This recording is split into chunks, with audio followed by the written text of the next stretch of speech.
dans mon sang coule cet esprit et ces envies entrepreneuriales.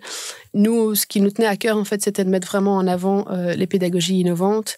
Il y a de plus en plus de particularités avec des étudiants qui viennent avec différents types de profils, différents niveaux d'apprentissage dans une même classe. Et donc, il y a parfois des profs qui se sentent démunis. Et c'est l'idée de pouvoir les outiller et rebooster aussi. Donc, on travaille sur leur bien-être, vraiment sur le côté mental et sur le côté aussi très pratico-pratique avec des outils concrets.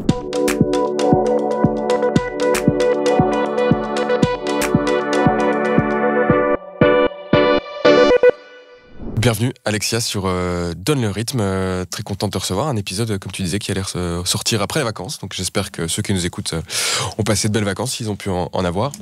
Comment ça va toi aujourd'hui ? Ça va. Un petit peu fatigué parce qu'on est à une semaine une semaine et quelques jours de post-festival, et donc du coup c'est vrai que la période fut bien chargée, mais globalement, ça va bien. Yes, bah oui, Festival Out of the Books, c'est un des gros sujets dont on va aborder aujourd'hui. Mm-hmm. Et avant de se lancer, je te propose de te présenter déjà, Alexia, et de présenter Out of the Books et ce qui s'est passé un peu la semaine dernière, et je propose qu'on commence avec ça. Parfait. Donc moi, c'est Alexia, j'ai 41 ans. Je suis maman de petites jumelles qui ont 4 ans.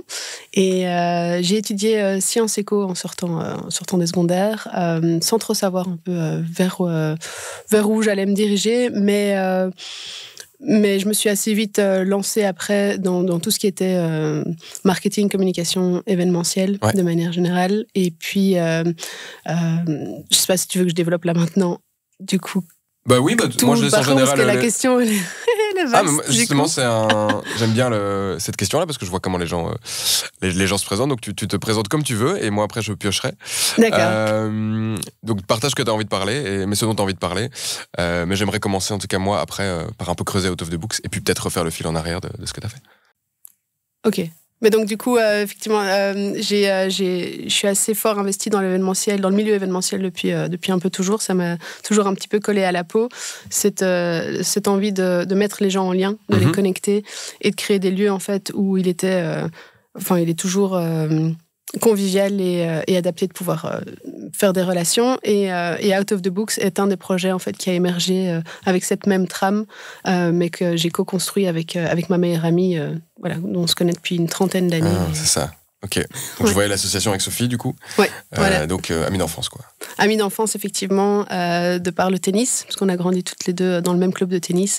Et elle est un peu plus âgée que moi, mais on a toujours bien accroché. Et puis dans la vingtaine, en fait, on s'est rapprochés de plus en plus. Et puis par la force des choses et par son métier à elle était enseignante.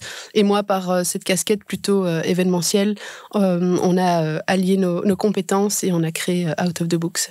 Très bien. Et avant de rentrer dans Out of the Books, est-ce qu'il y a un épisode de ton passé, de ton enfance, qui serait pertinent que tu nous partages aujourd'hui pour qu'on comprenne la personne que tu es aujourd'hui ?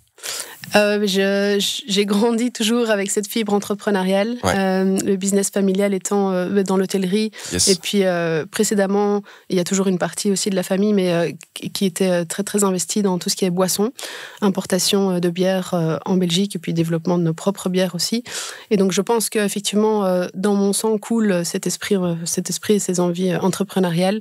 Et donc j'ai grandi toujours avec cette vision de mes parents qui initiaient des projets, parfois sans trop savoir, avec toujours une vision, mais voilà, dans l'hôtellerie, c'est du service non-stop, c'est vraiment créer des lieux justement en cocooning pour pouvoir bien accueillir les clients non-stop, 365 jours par an, que ce soit de l'individuel ou que ce soit des groupes. Et donc je pense qu'effectivement c'est en moi, je l'ai vécu au travers de mon enfance. On vivait en fait juste derrière le flagship qui est le Château du Lac à Genneval.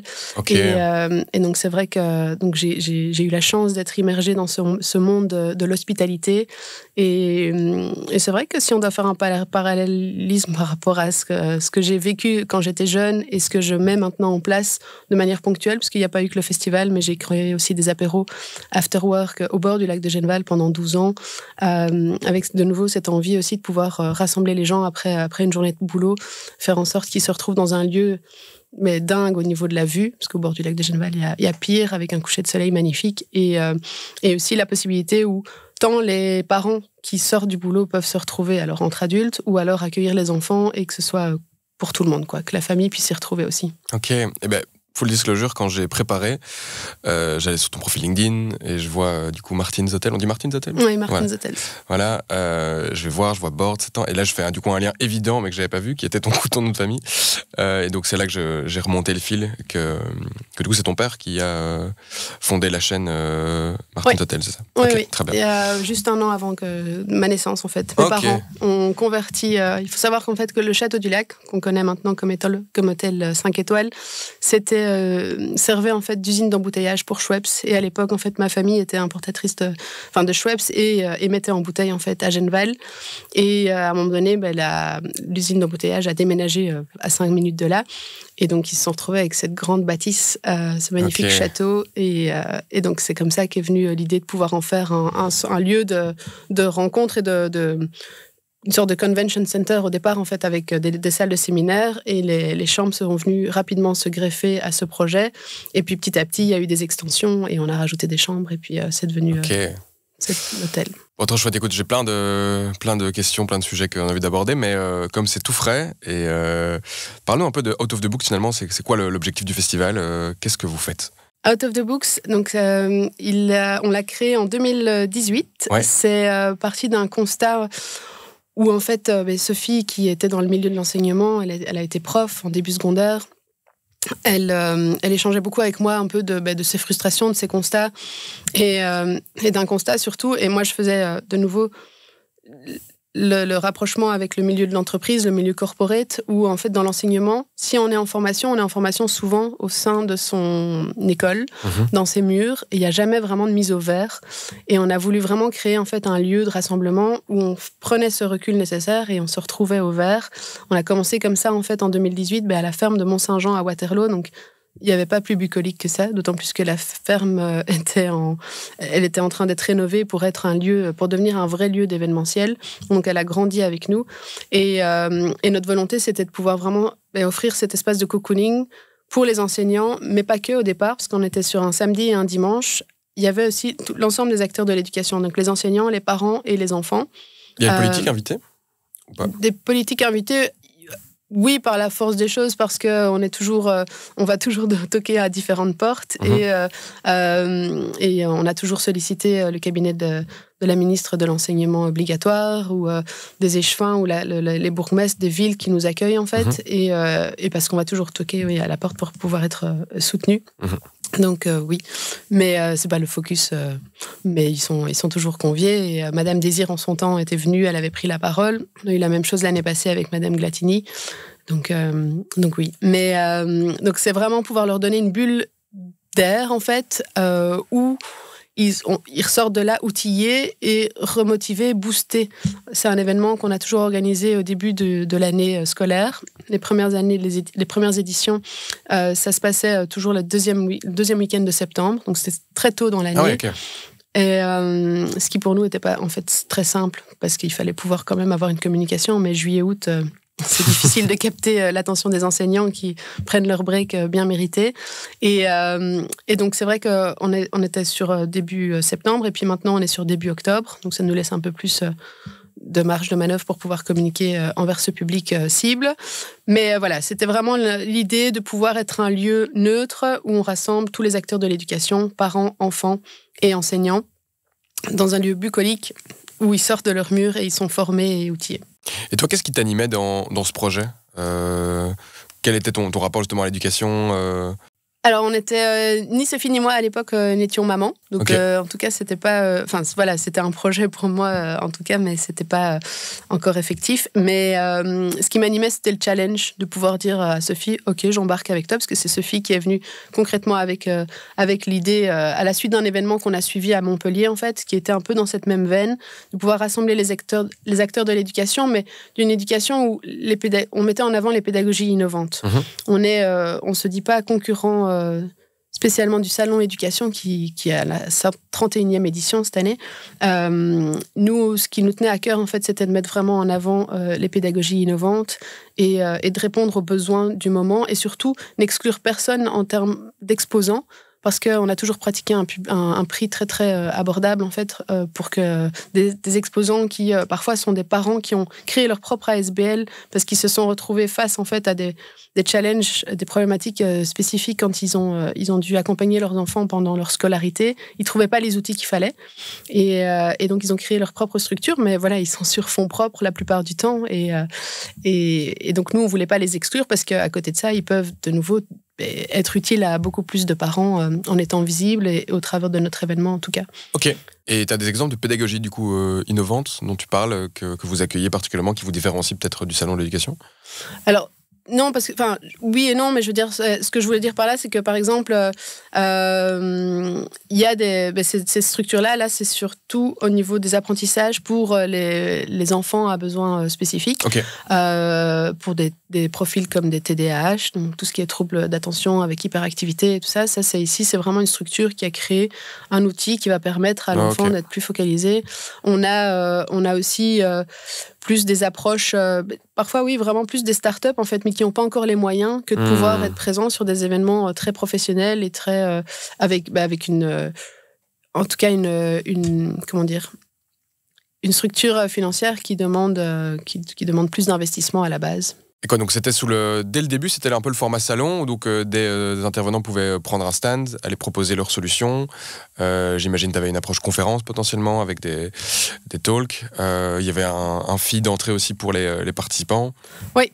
Mais alors du coup, effectivement, notre intention, ça a toujours été de pouvoir proposer des exposants et avec conférences et des ateliers, quelque chose de très plutôt hands-on, très workshop en fait. Et donc les formats étaient un peu différents, c'était moins ex cathedra qu'on peut retrouver au niveau des conférences qui sont données.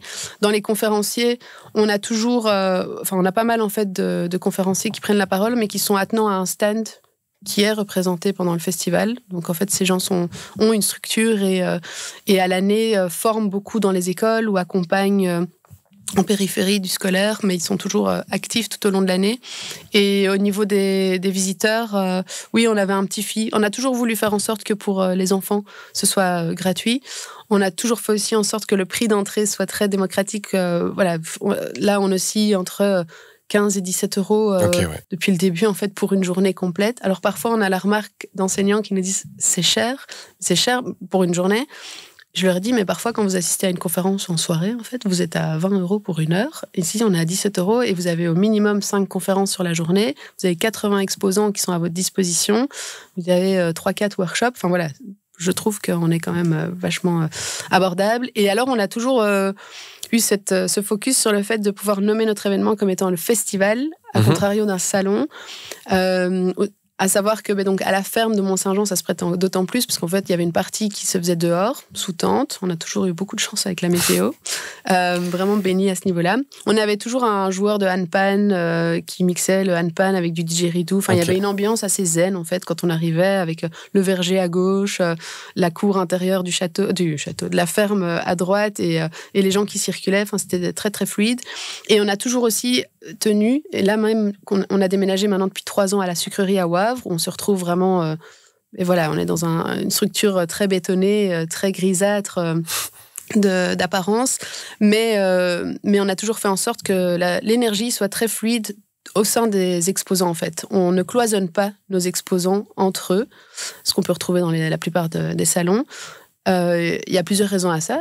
Il y a une raison clairement économique, parce qu'on emprunte de matériel qu'on met à disposition de nos exposants pour afficher leur visuel. Mais surtout, et ça je tiens vraiment à le préciser, c'est qu'en fait on met des grilles par exemple d'exposition au centre de nos exposants, enfin entre nos exposants, parce que les grilles, c'est pas très sexy, mais par contre ça laisse passer une certaine... Les géants peuvent se communiquer entre eux en fait. Ils peuvent se retourner, ils n'ont pas une grande cloison derrière eux, ils ont leurs voisins de derrière, et ils peuvent créer des connexions, et c'est la grosse force du festival. Et là, moi, je trouve que c'est le plus beau succès, en fait, c'est qu'on se rend compte que les gens communiquent entre eux. Ils communiquent pas seulement envers les visiteurs qui viennent prendre des informations, ils créent clairement des synergies aussi entre exposants, et on le voit tout au long de l'année, et par la suite, il y a des synergies qui se créent, il y a des collaborations qui naissent, il y a des personnes qui commencent à créer des formations entre elles qui sont après accessibles au public. Il y a des livres qui sont coécrits. Enfin, il y a plein de choses en fait qui se passent. Okay. Et on n'a pas la trame de tout,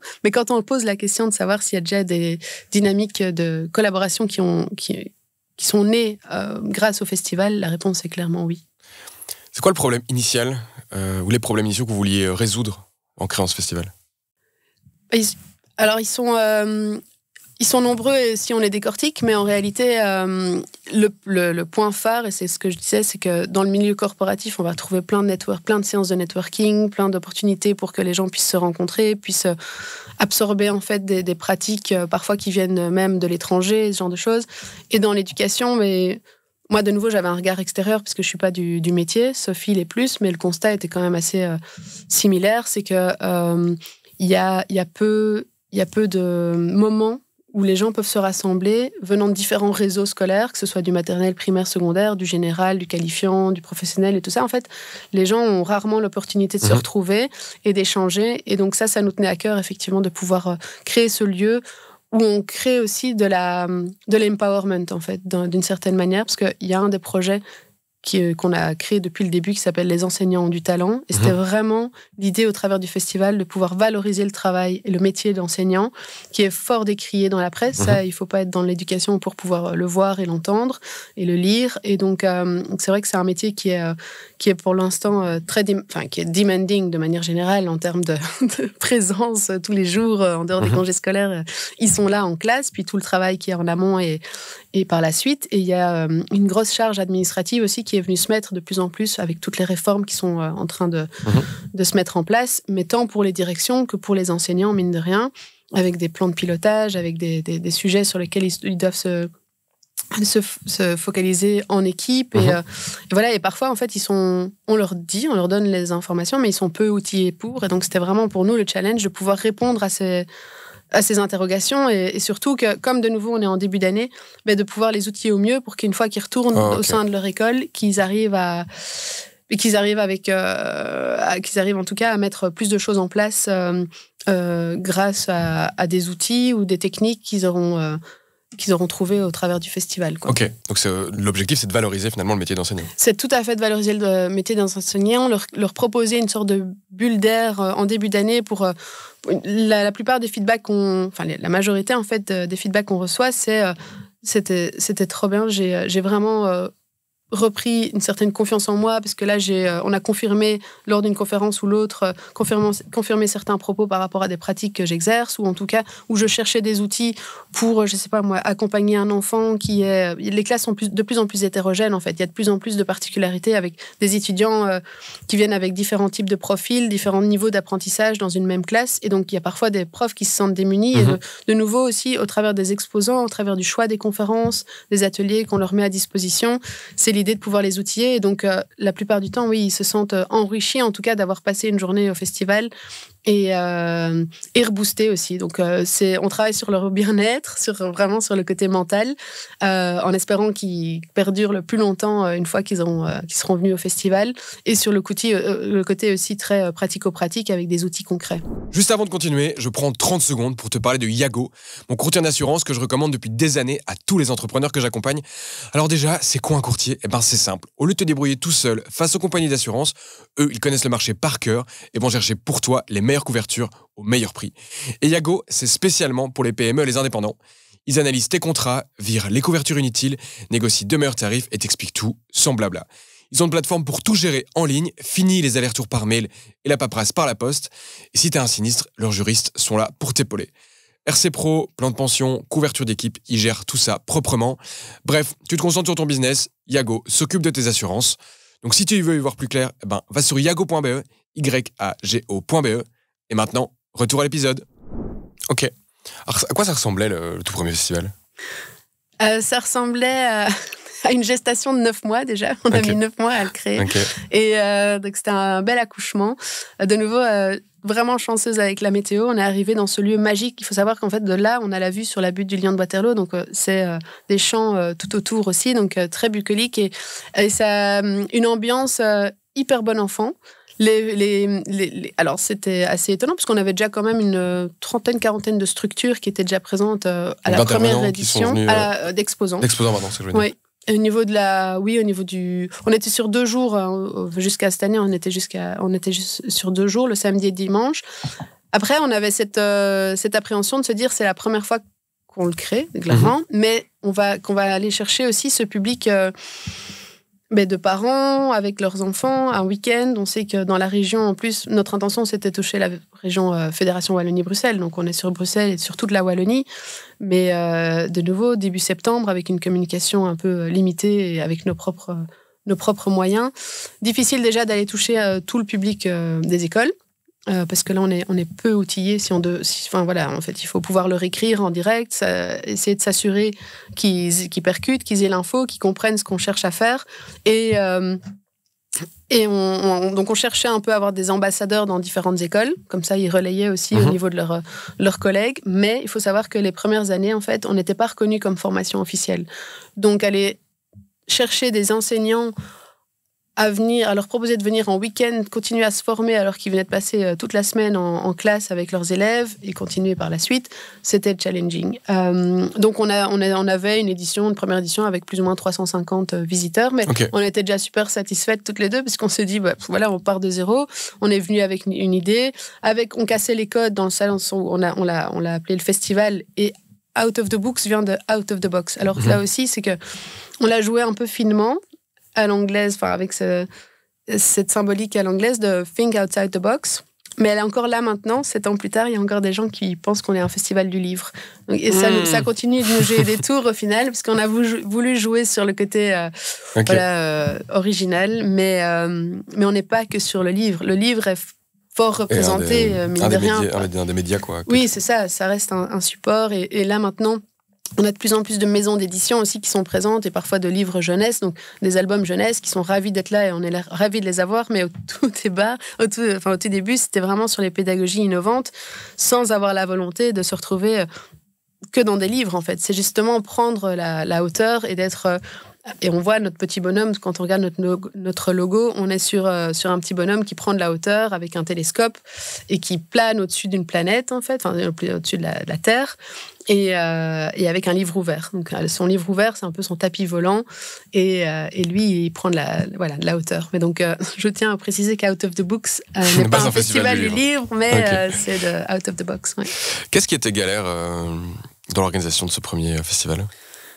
Le premier festival, le plus galère, ou en tout cas là où j'avais le plus de stress, c'était la météo, puisqu'on avait donc la plupart de nos exposants qui étaient sous tente, mais on parle de tente de 6 par 3 et tout ça, donc avec un truc un peu classique et pas très sexy, mais utile en cas de pluie, mais les visiteurs n'étaient pas pour autant à l'abri de la pluie, donc il y avait ça. Après, alors la casquette contenu, ça a toujours été Sophie qui l'a endossée et qui a toujours fait ça merveilleusement bien parce qu'elle était du métier, du terrain, et donc contenu, elle connaissait c'est-à-dire choisir les intervenants, choisir les conférenciers, intervenants, les sujets pertinents qui collent en fait à une réalité de terrain. Donc ça a toujours eu un franc succès et ça. Donc ça c'était un stress toujours parce qu'on a toujours des annulations last minute. Ça, chaque année, on en a eu. Et donc, il faut pouvoir rebondir et soit trouver un intervenant qui peut parler du même sujet, en tout cas, pour garder la même trame, ou trouver quelqu'un qui remplace au pied levé, et voilà, en fonction du sujet. Mais c'est toujours un peu le plus frustrant pour nous parce qu'on est sur X mois d'organisation et puis après, on nous claque dans les doigts la veille ou quoi. C'est parfois un peu frustrant, mais voilà, il y a toujours des bonnes raisons. Et en dehors de ça... C'était de se dire, OK, est-ce qu'on a une idée, un minimum de combien de personnes on va avoir ? Pas du tout, parce que je vous dis, cette première édition-là, on n'était même pas reconnu comme formation officielle, donc c'était un peu qui se montre intéressé et vient. Et donc, on prêchait vraiment les convaincus, ce qui nous a amené par la suite, en fait, à réfléchir de manière approfondie à notre modèle pour pouvoir... être mieux récompensé, en tout cas en termes de volume, sans vouloir être un événement qui dépasse les 15 000 personnes. Mais je veux dire, on prône la qualité. Ça a toujours été par contre un feedback, c'est que Effectivement, au tout début, nos exposants, et il y en a qui sont toujours avec nous, ça fait 7 ans qu'ils nous suivent, mais vous voyez bien qu'effectivement, on était un petit événement, on avait créé ça de toutes pièces, mais on a toujours eu un public très qualitatif. Et ça a toujours été fort apprécié, parce que parfois, il ne faut pas spécialement faire du volume que pour pouvoir convertir...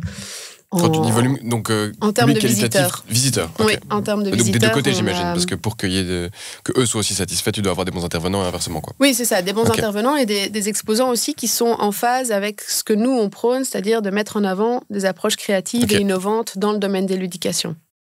Comment il se répartit le public entre parents, enfants et profs?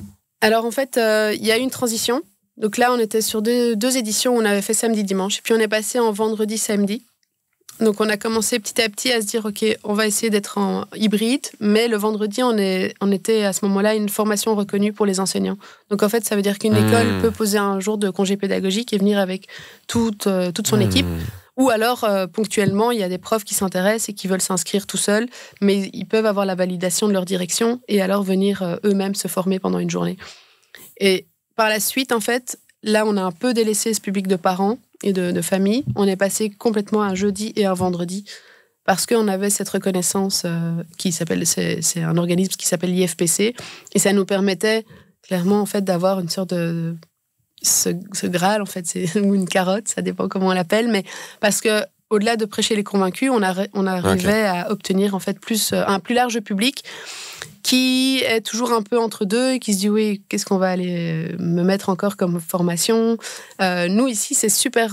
ce qui est très chouette dans la dynamique, c'est que les gens arrivent, ils doivent signer, parce qu'ils sont formés, enfin, c'est une journée de formation professionnelle, ils doivent signer une sorte de check-in à leur arrivée, et par la suite, après, ils font leur programme toute la journée, en fait. C'est eux qui choisissent quelle conférence ils ont envie de suivre, quel atelier, et ils circulent librement dans les lieux, donc ça, c'est assez apprécié aussi. Je pense que ça change de leur formation qu'ils peuvent avoir, soit au sein même de leur école ou en dehors, où c'est une thématique qui est approfondie sur toute une journée.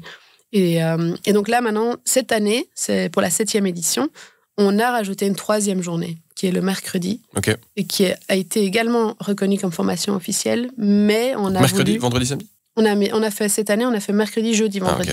Ouais. Donc on est passé en fait après à jeudi, vendredi, et cette année-ci on a fait mercredi, jeudi, vendredi, avec la volonté d'avoir un public hybride, donc aussi avec un public familial le mercredi. Et ça, c'est un pari qu'on a réussi à atteindre. Ouais.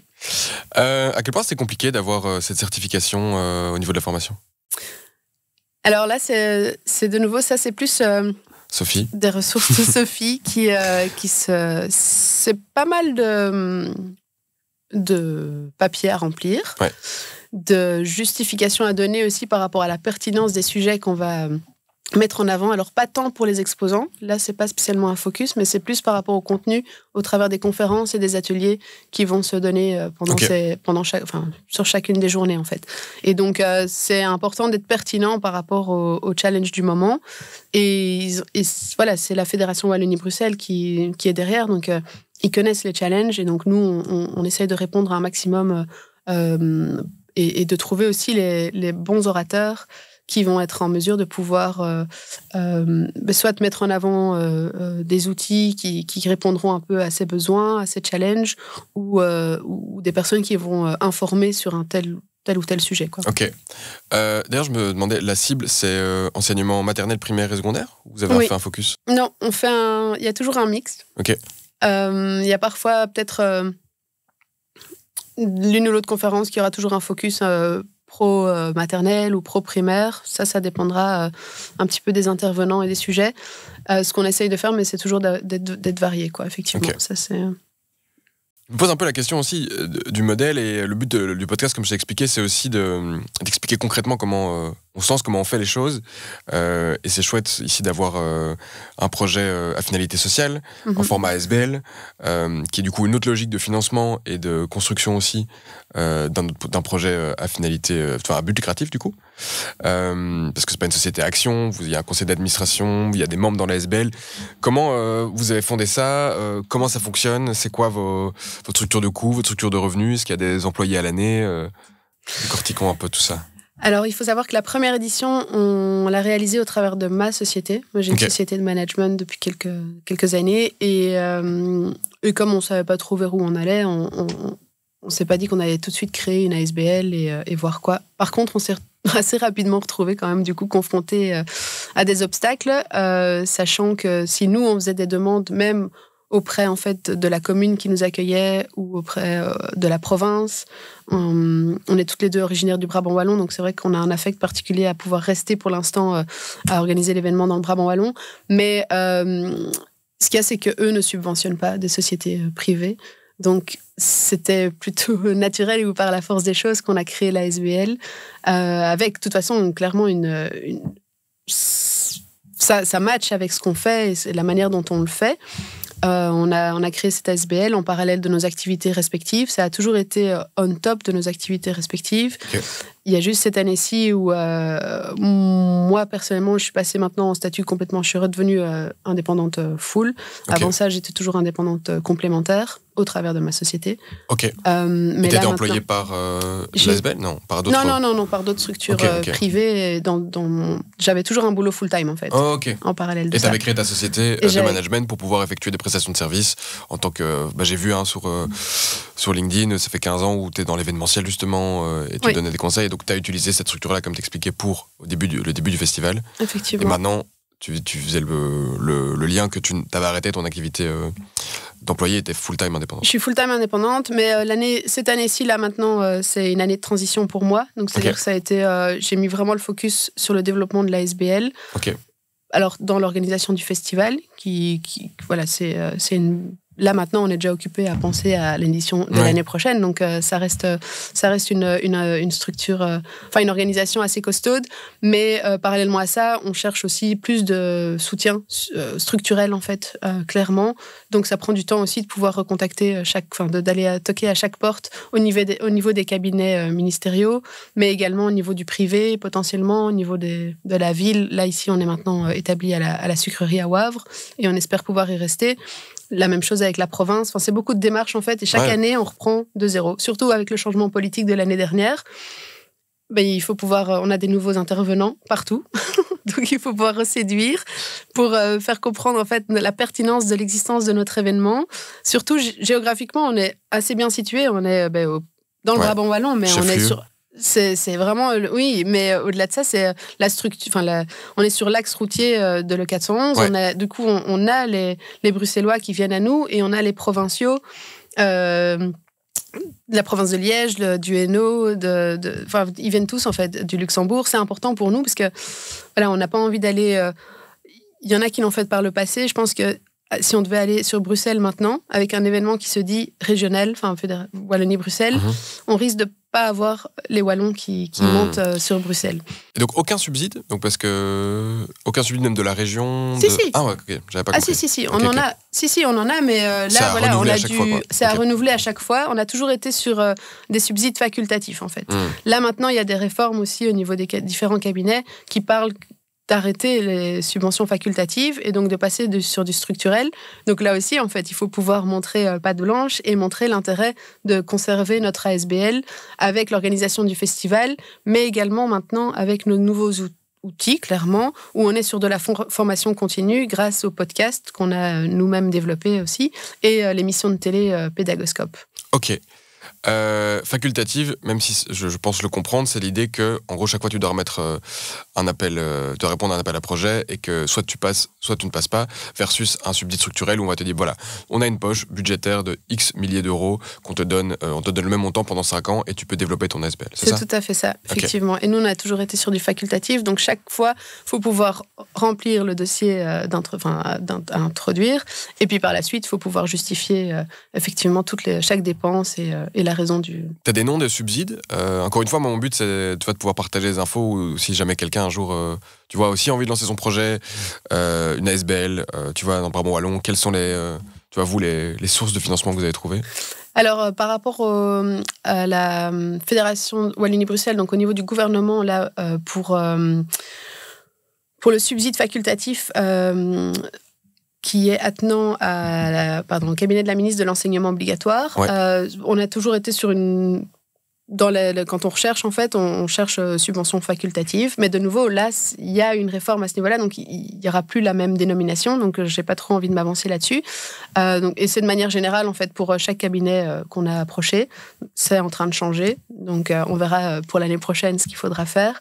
Par rapport à la province... Donc, en gros, là, tu vas contacter un cabinet spécifique. Oui, là, chaque fois, en fait, on contacte les cabinets et on est chaque fois... en fonction de... On est chaque fois, en fait, en relation par la suite avec des conseillers de là ou du ministre. Et après, ils nous disent ce qu'il faut faire comme étape pour pouvoir aller introduire sur une plateforme. C'est une plateforme bien spécifique, en fait, avec chaque fois un formulaire qu'on doit aller compléter en ligne. Au niveau de la province, nous, en tout cas, historiquement, ça a toujours été... on entame une démarche de personne à personne. Et puis après, au niveau députés provinciaux, clairement. Et là, après, ils nous disent un peu ce qu'on doit faire. Donc, on doit souvent introduire une sorte de lettre de motivation avec, là aussi, le budget. Chaque fois, une question de montrer patte blanche avec le budget et les dépenses, en fait, qui seront attenantes au projet. Yes, ça, c'est la réalité de la majorité des appels à projets.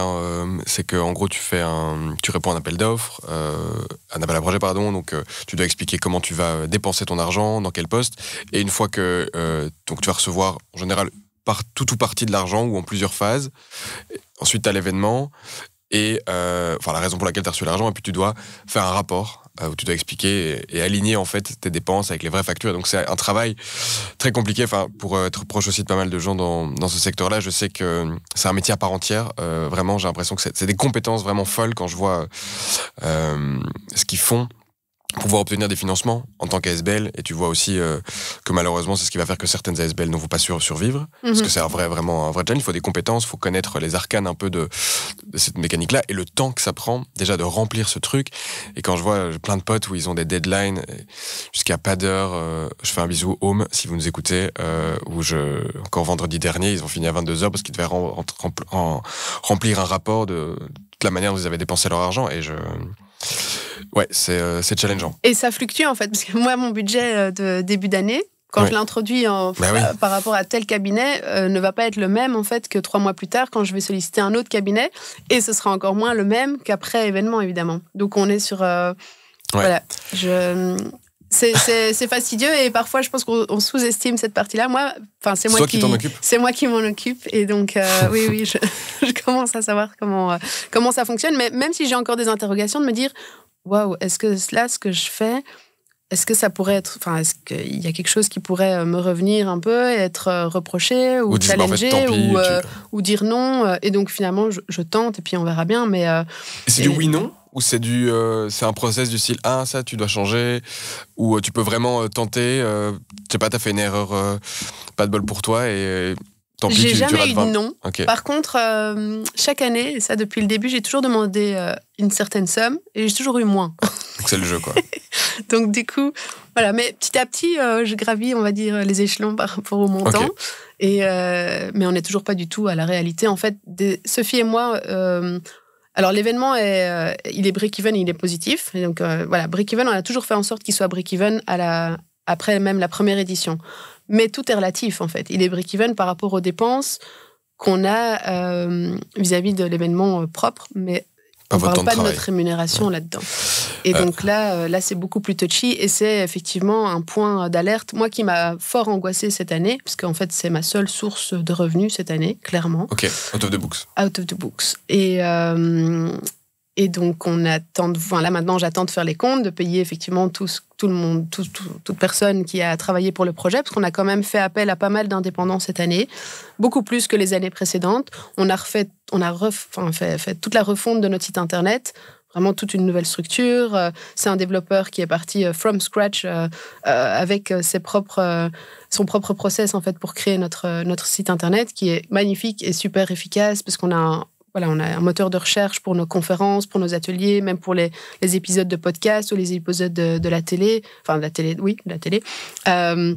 Donc, tout ça est super chouette, mais donc on a fait appel à quelqu'un. On s'est même fait accompagner par une autre personne experte en stratégie de communication. Pour l'identité graphique. Pour l'identité graphique qu'on a retravaillé au niveau des codes couleurs, et puis aussi pour que ce soit en phase avec nos nos desiderata et nos envies pour notre site internet. Ouais. Et puis toute la trame aussi au niveau de nos publications Facebook et les réseaux sociaux de manière générale, où là aussi on travaille avec encore quelqu'un d'autre, mais qui lui est enseignant en primaire. Il a toujours fait ça à distance, en fait. Il est du côté de Bastogne. Okay. Et lui, clairement, il n'est pas indépendant, il est employé, il est dans une structure scolaire. Et donc, on le rémunère en tant que bénévole rémunéré. Ouais. Et on va jusqu'au plafond, en fait, annuel. 1600, 1690. Un truc comme ça par an. Voilà. Ouais.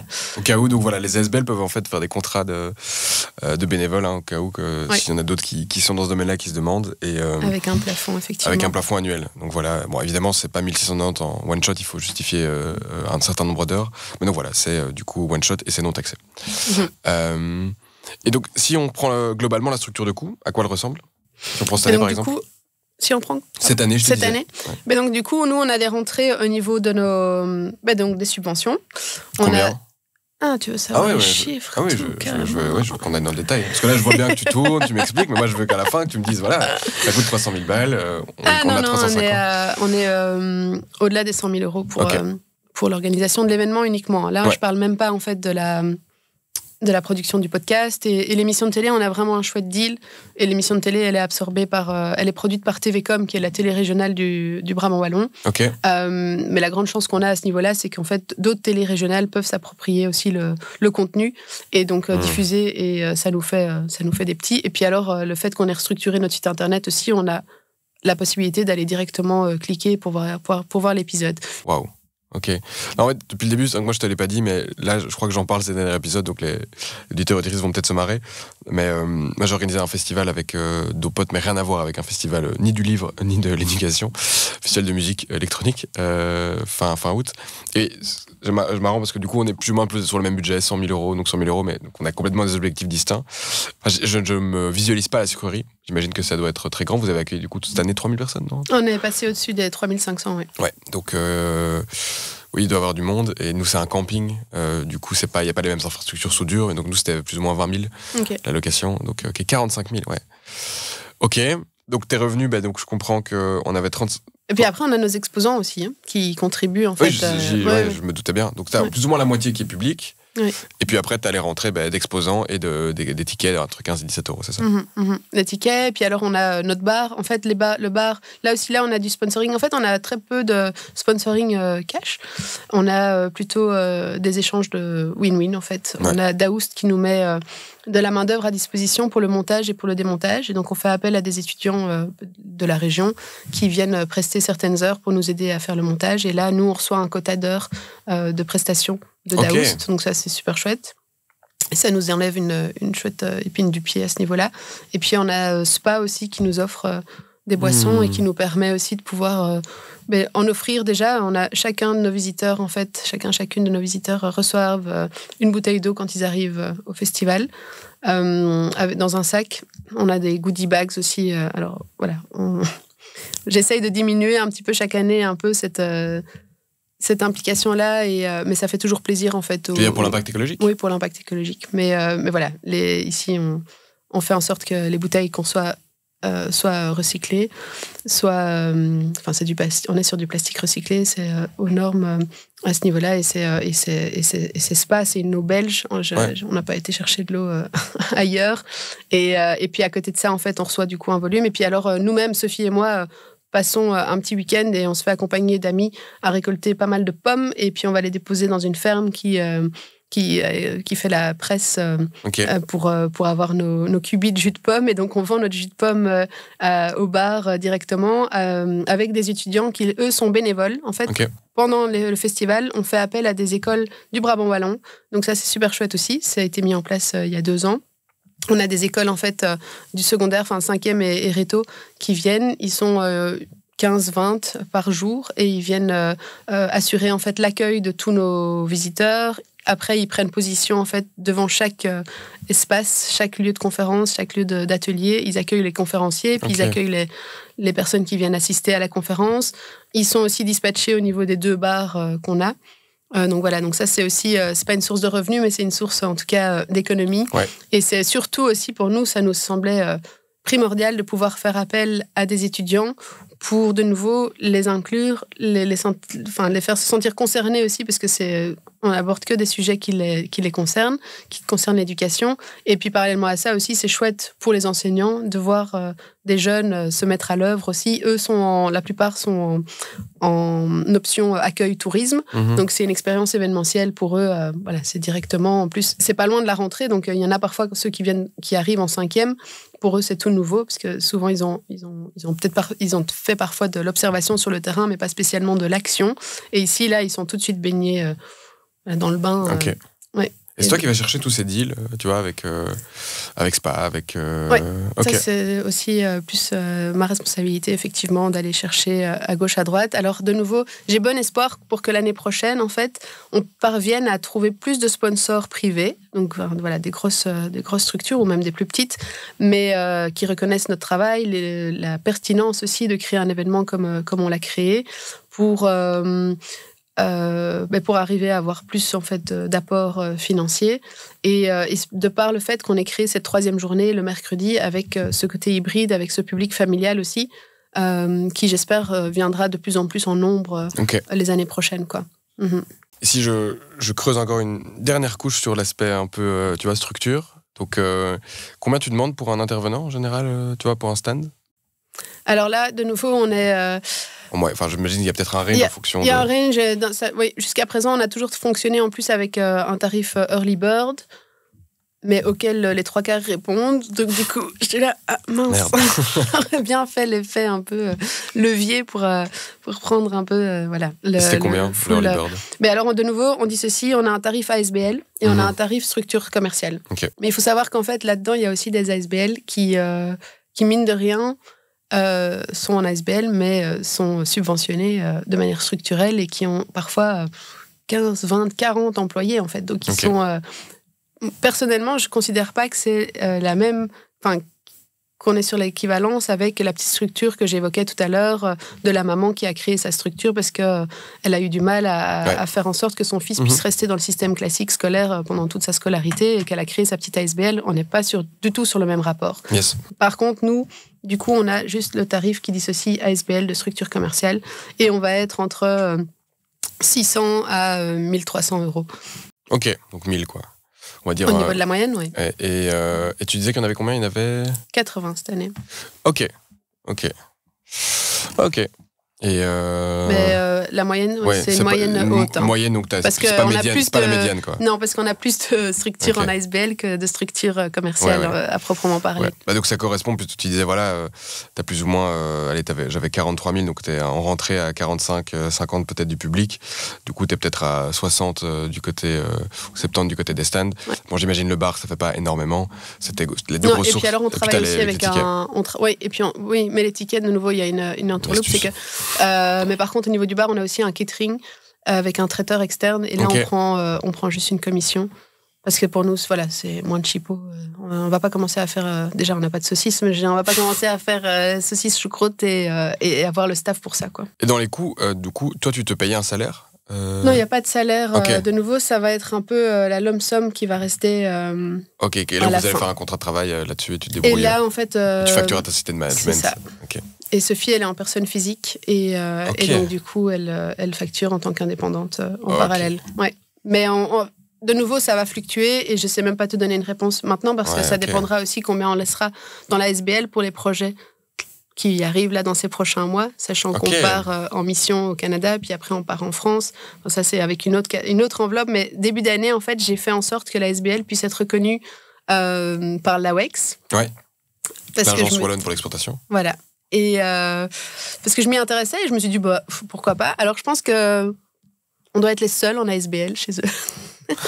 Dans l'éducation, ça, c'est clairement le cas. Mais, mine de rien, j'ai réussi à passer un test de maturité. J'ai eu la moyenne. Et donc, à partir de ce moment-là... C'est quoi ce test de maturité? Donc, tu dois faire un test de ton entreprise? Tu dois répondre à ça? C'est une interview qu'on passe avec une conseillère de l'AWEX. Donc, c'est une entrevue, en fait, qu'on passe. Et elle passe une série de questions en revue. Et il s'agit de pouvoir répondre le plus juste possible par rapport à la réalité de terrain. Donc, là, voilà, c'est...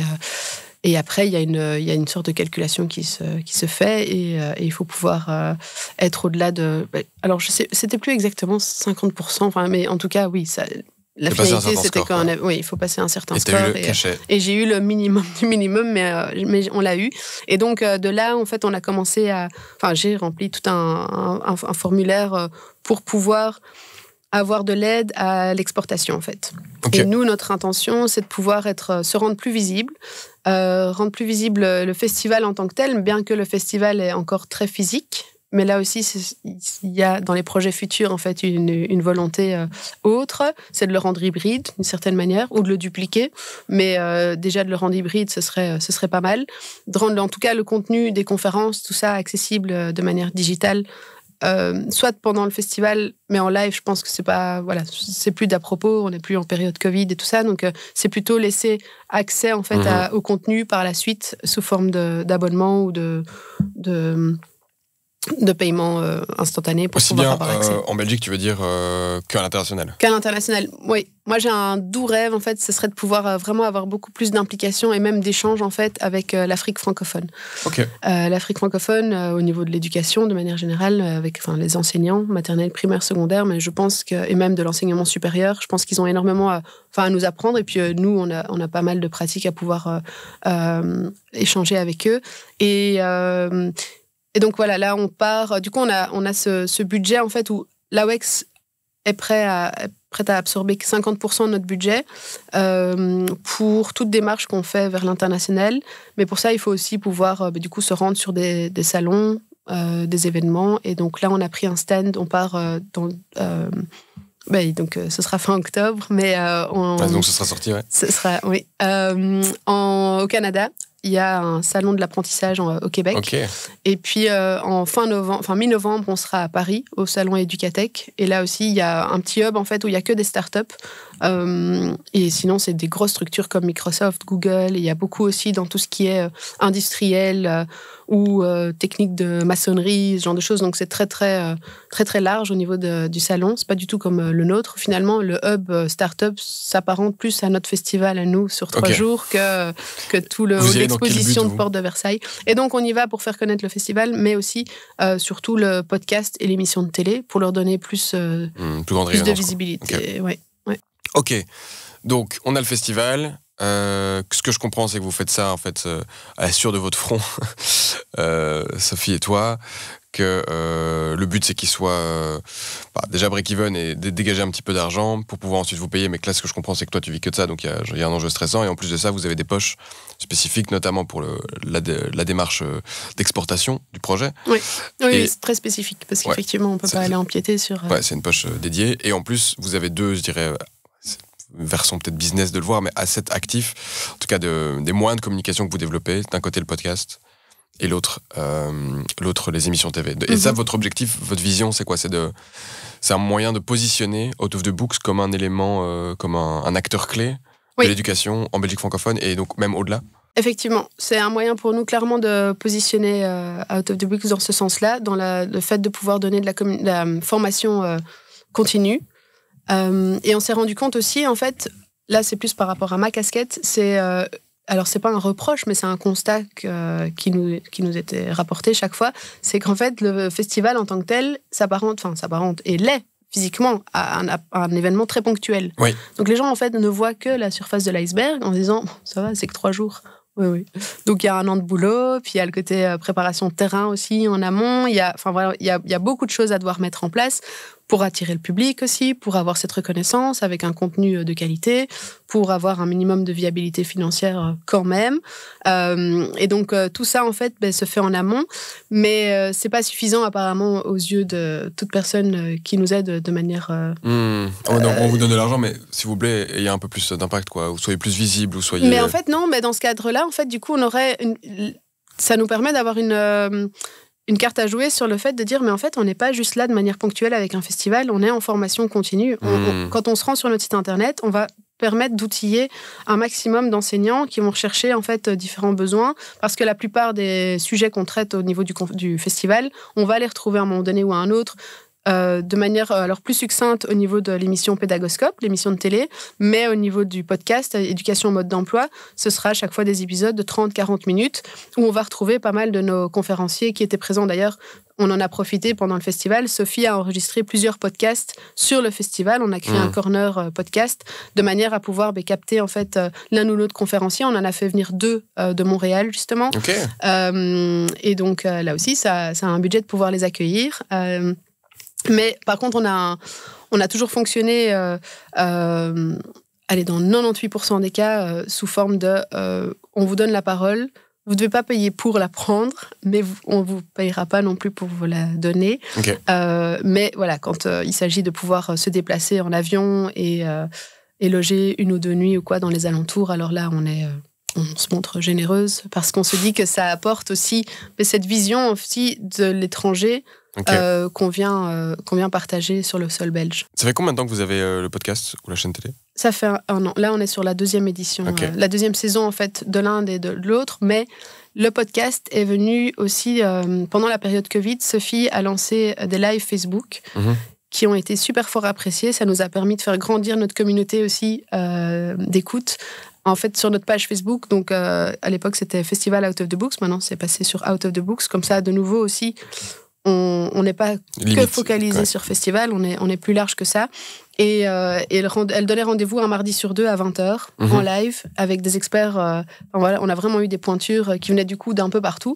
En France, au Canada, en Suisse, on a eu plusieurs experts également et pas mal de Belges. Mais les viewers, les téléspectateurs du moment sur Facebook pouvaient interagir aussi avec et poser leurs questions en live, donc c'était super fort apprécié. Maintenant, c'est sûr qu'on perd un peu cette proximité, cet engagement avec le public par rapport au fait de poser les questions, mais le podcast permet de nouveau de pouvoir du coup plus facilement se connecter sur la plateforme d'écoute et se brancher à tout moment, quoi. Ça donne quoi, votre impact, votre audience? Tu connais un peu les chiffres du podcast?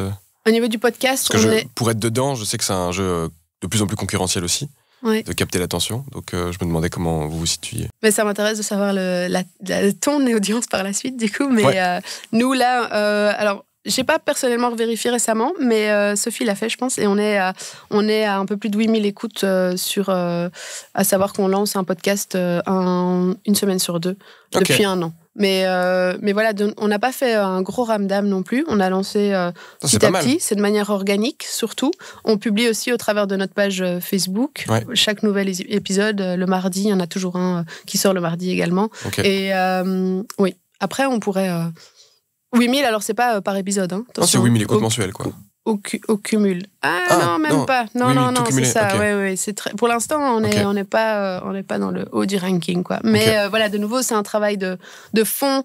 Ah oui, c'est un travail de fond. Maintenant que le festival roule, c'était la 3e année qu'on le faisait à la sucrerie. On a changé complètement le setup aussi de l'agencement de nos exposants et tout ça. Donc, là, maintenant, c'est bon, on a les lessons learned et on sait ce qu'on va en ressortir. Donc maintenant, on va pouvoir mettre le focus sur le podcast et sur... et l'émission de télé aussi en termes de visibilité. Oui. Ouais, je peux te partager un peu le fusque l'expérience et aussi les coulisses du truc. Donc moi, je suis ça fait 2 ans aussi. C'est écoute cumulée, j'arrive à 40 000 et par mois, je suis à 4-5 000 maintenant. Et par épisode? Par épisode, ceux qui vont... Il y a 2 outliers, je dirais, où j'étais aux alentours de 2000. Et je me demande ce que les auditeurs vont penser, parce qu'il y en a, je sais que j'ai déjà dit, soit c'est, putain, c'est quand même pas mal, ou alors, je m'attendais à beaucoup plus. Faites en sorte que ce soit encore plus écouté, donc partagez les épisodes. Et par épisode, je vais tourner aux alentours de 800, 1000, 800 ou 1000, tu vois, un truc comme ça. Mais donc là, j'ai senti 2 gros paliers de croissance. Il y a après 1 an, parce que pendant 1 an, je dépassais pas, je pense, mon meilleur mois, c'était genre 800, quoi. Et avec un autre épisode l'année dernière et peut-être un peu de changement de communication sur LinkedIn, j'ai passé un palier où je suis passé genre plutôt aux alentours de 1200, 1500 par mois. Et puis, de nouveau, en avril-mai, j'ai eu 2-3 intervenants qui ont ramené pas mal d'auditeurs. Et maintenant, je tourne autour, du coup, plus de... entre 2 et 4 000 en fonction des bons mois. Okay. Mais l'acquisition d'auditeurs et d'auditrices, c'est vraiment quelque chose de très challengeant. Parce que comme on a un contenu. En tout cas, moi, je joue le jeu de pas faire d'ads. Tu vois, donc c'est de l'acquisition organique. Et donc il n'y a rien à faire, c'est un lien de confiance que tu crées surtout avec les auditeurs. Surtout, moi j'ai un format très long. Donc je sais que si je vais... Enfin, j'ai discuté plein de fois avec plus des spécialistes ou autres, c'est sûr que c'est pas que je me tire une balle dans le pied, mais c'est clairement pas un choix de facilité de prendre un format long, parce que on dit qu'en général, plus de 30 minutes, on est sur vraiment du format long. Donc tu perds beaucoup d'auditeurs, rien que, je pense... Ok, 2 heures, j'ai pas envie de me les taper. Donc vous, le cours, c'est quand même pas mal, mais l'acquisition, moi, je me rends compte que là où je veux vraiment me développer, et c'est un peu l'enjeu des prochains mois, c'est YouTube. Et c'est surtout, moi, vraiment retirer des interviews de 2 heures, beaucoup plus de contenu que je peux utiliser sur les réseaux sociaux, Instagram, TikTok. Et ça, je pensais vraiment, typiquement TikTok, j'y suis pas.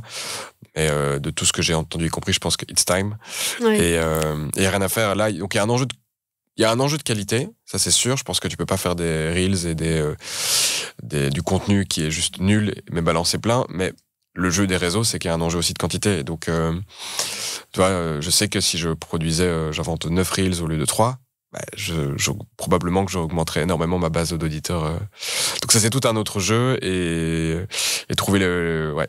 Et il faut voir, c'est toujours aussi de savoir, quel est combien de temps on peut y passer en fait, parce que c'est faire la balance entre là est-ce que c'est rentable. Alors cette année-ci on a un soutien et là on est c'est un travail aussi qui nous tient à cœur et sur du long terme. On a un soutien d'une maison d'édition qui s'appelle les éditions Plantin et eux vont venir un peu justement nous aider en termes de sponsor, en tant que sponsor en fait, clairement. On a du co-branding au niveau du podcast et ça c'est tout nouveau, tout frais pour la 2e saison, avec cette volonté un peu comme tu l'évoquais tout à l'heure aussi, de pouvoir avoir des sponsors qui viennent se mettre en fait sur différentes capsules, sur diffusion. Ouais. Mais clairement le temps, souvent en fait, je crois que comme tout podcast, ça se lance... Allez, avec une inspiration, t'as un objectif, mais c'est parce que je crois que ça te fait plaisir. Enfin, moi, c'est pour avoir des interviews, des discussions comme on en a, ça m'enrichit énormément. J'ai une vision de pouvoir transmettre aussi des histoires inspirantes, des informations pratiques. Mais clairement, tu le fais pas dans un but de rentabilité, ou en tout cas, alors c'est un jeu de très long terme. Moi, j'espère vraiment, là je suis à 2 ans, je vois que je tiens le bon bout et je suis persévérant, que je pense que d'ici quelques années, parce que je joue vraiment un jeu de long terme, c'est quelque chose qui pourra être une source de revenus dans mon activité globale, et quitte à pouvoir vraiment me dédier encore plus à ça. Mais c'est tellement un jeu de long terme, j'ai eu mes premiers sponsors après 2 ans. J'ai une autre connaissance qui, elle, fait un podcast depuis 1 an à temps plein. Elle, dans le but vraiment de le rendre rentable. Donc, tu vois, c'est un challenge, du coup, elle fait tout toute seule. Parce que du coup, voilà, c'est un énorme boulot. Tu as tout ce démarchage. Tu dois aussi passer dans le rôle, peut-être aussi, en tout cas, elle choisit plutôt influenceuse aussi. Donc, c'est-à-dire, même sur Insta, tu vas aussi sponsoriser des marques. C'est vraiment chaud d'en vivre parce que les plateformes, en fait, te rémunèrent pas avant que tu atteignes des centaines de milliers d'écoutes.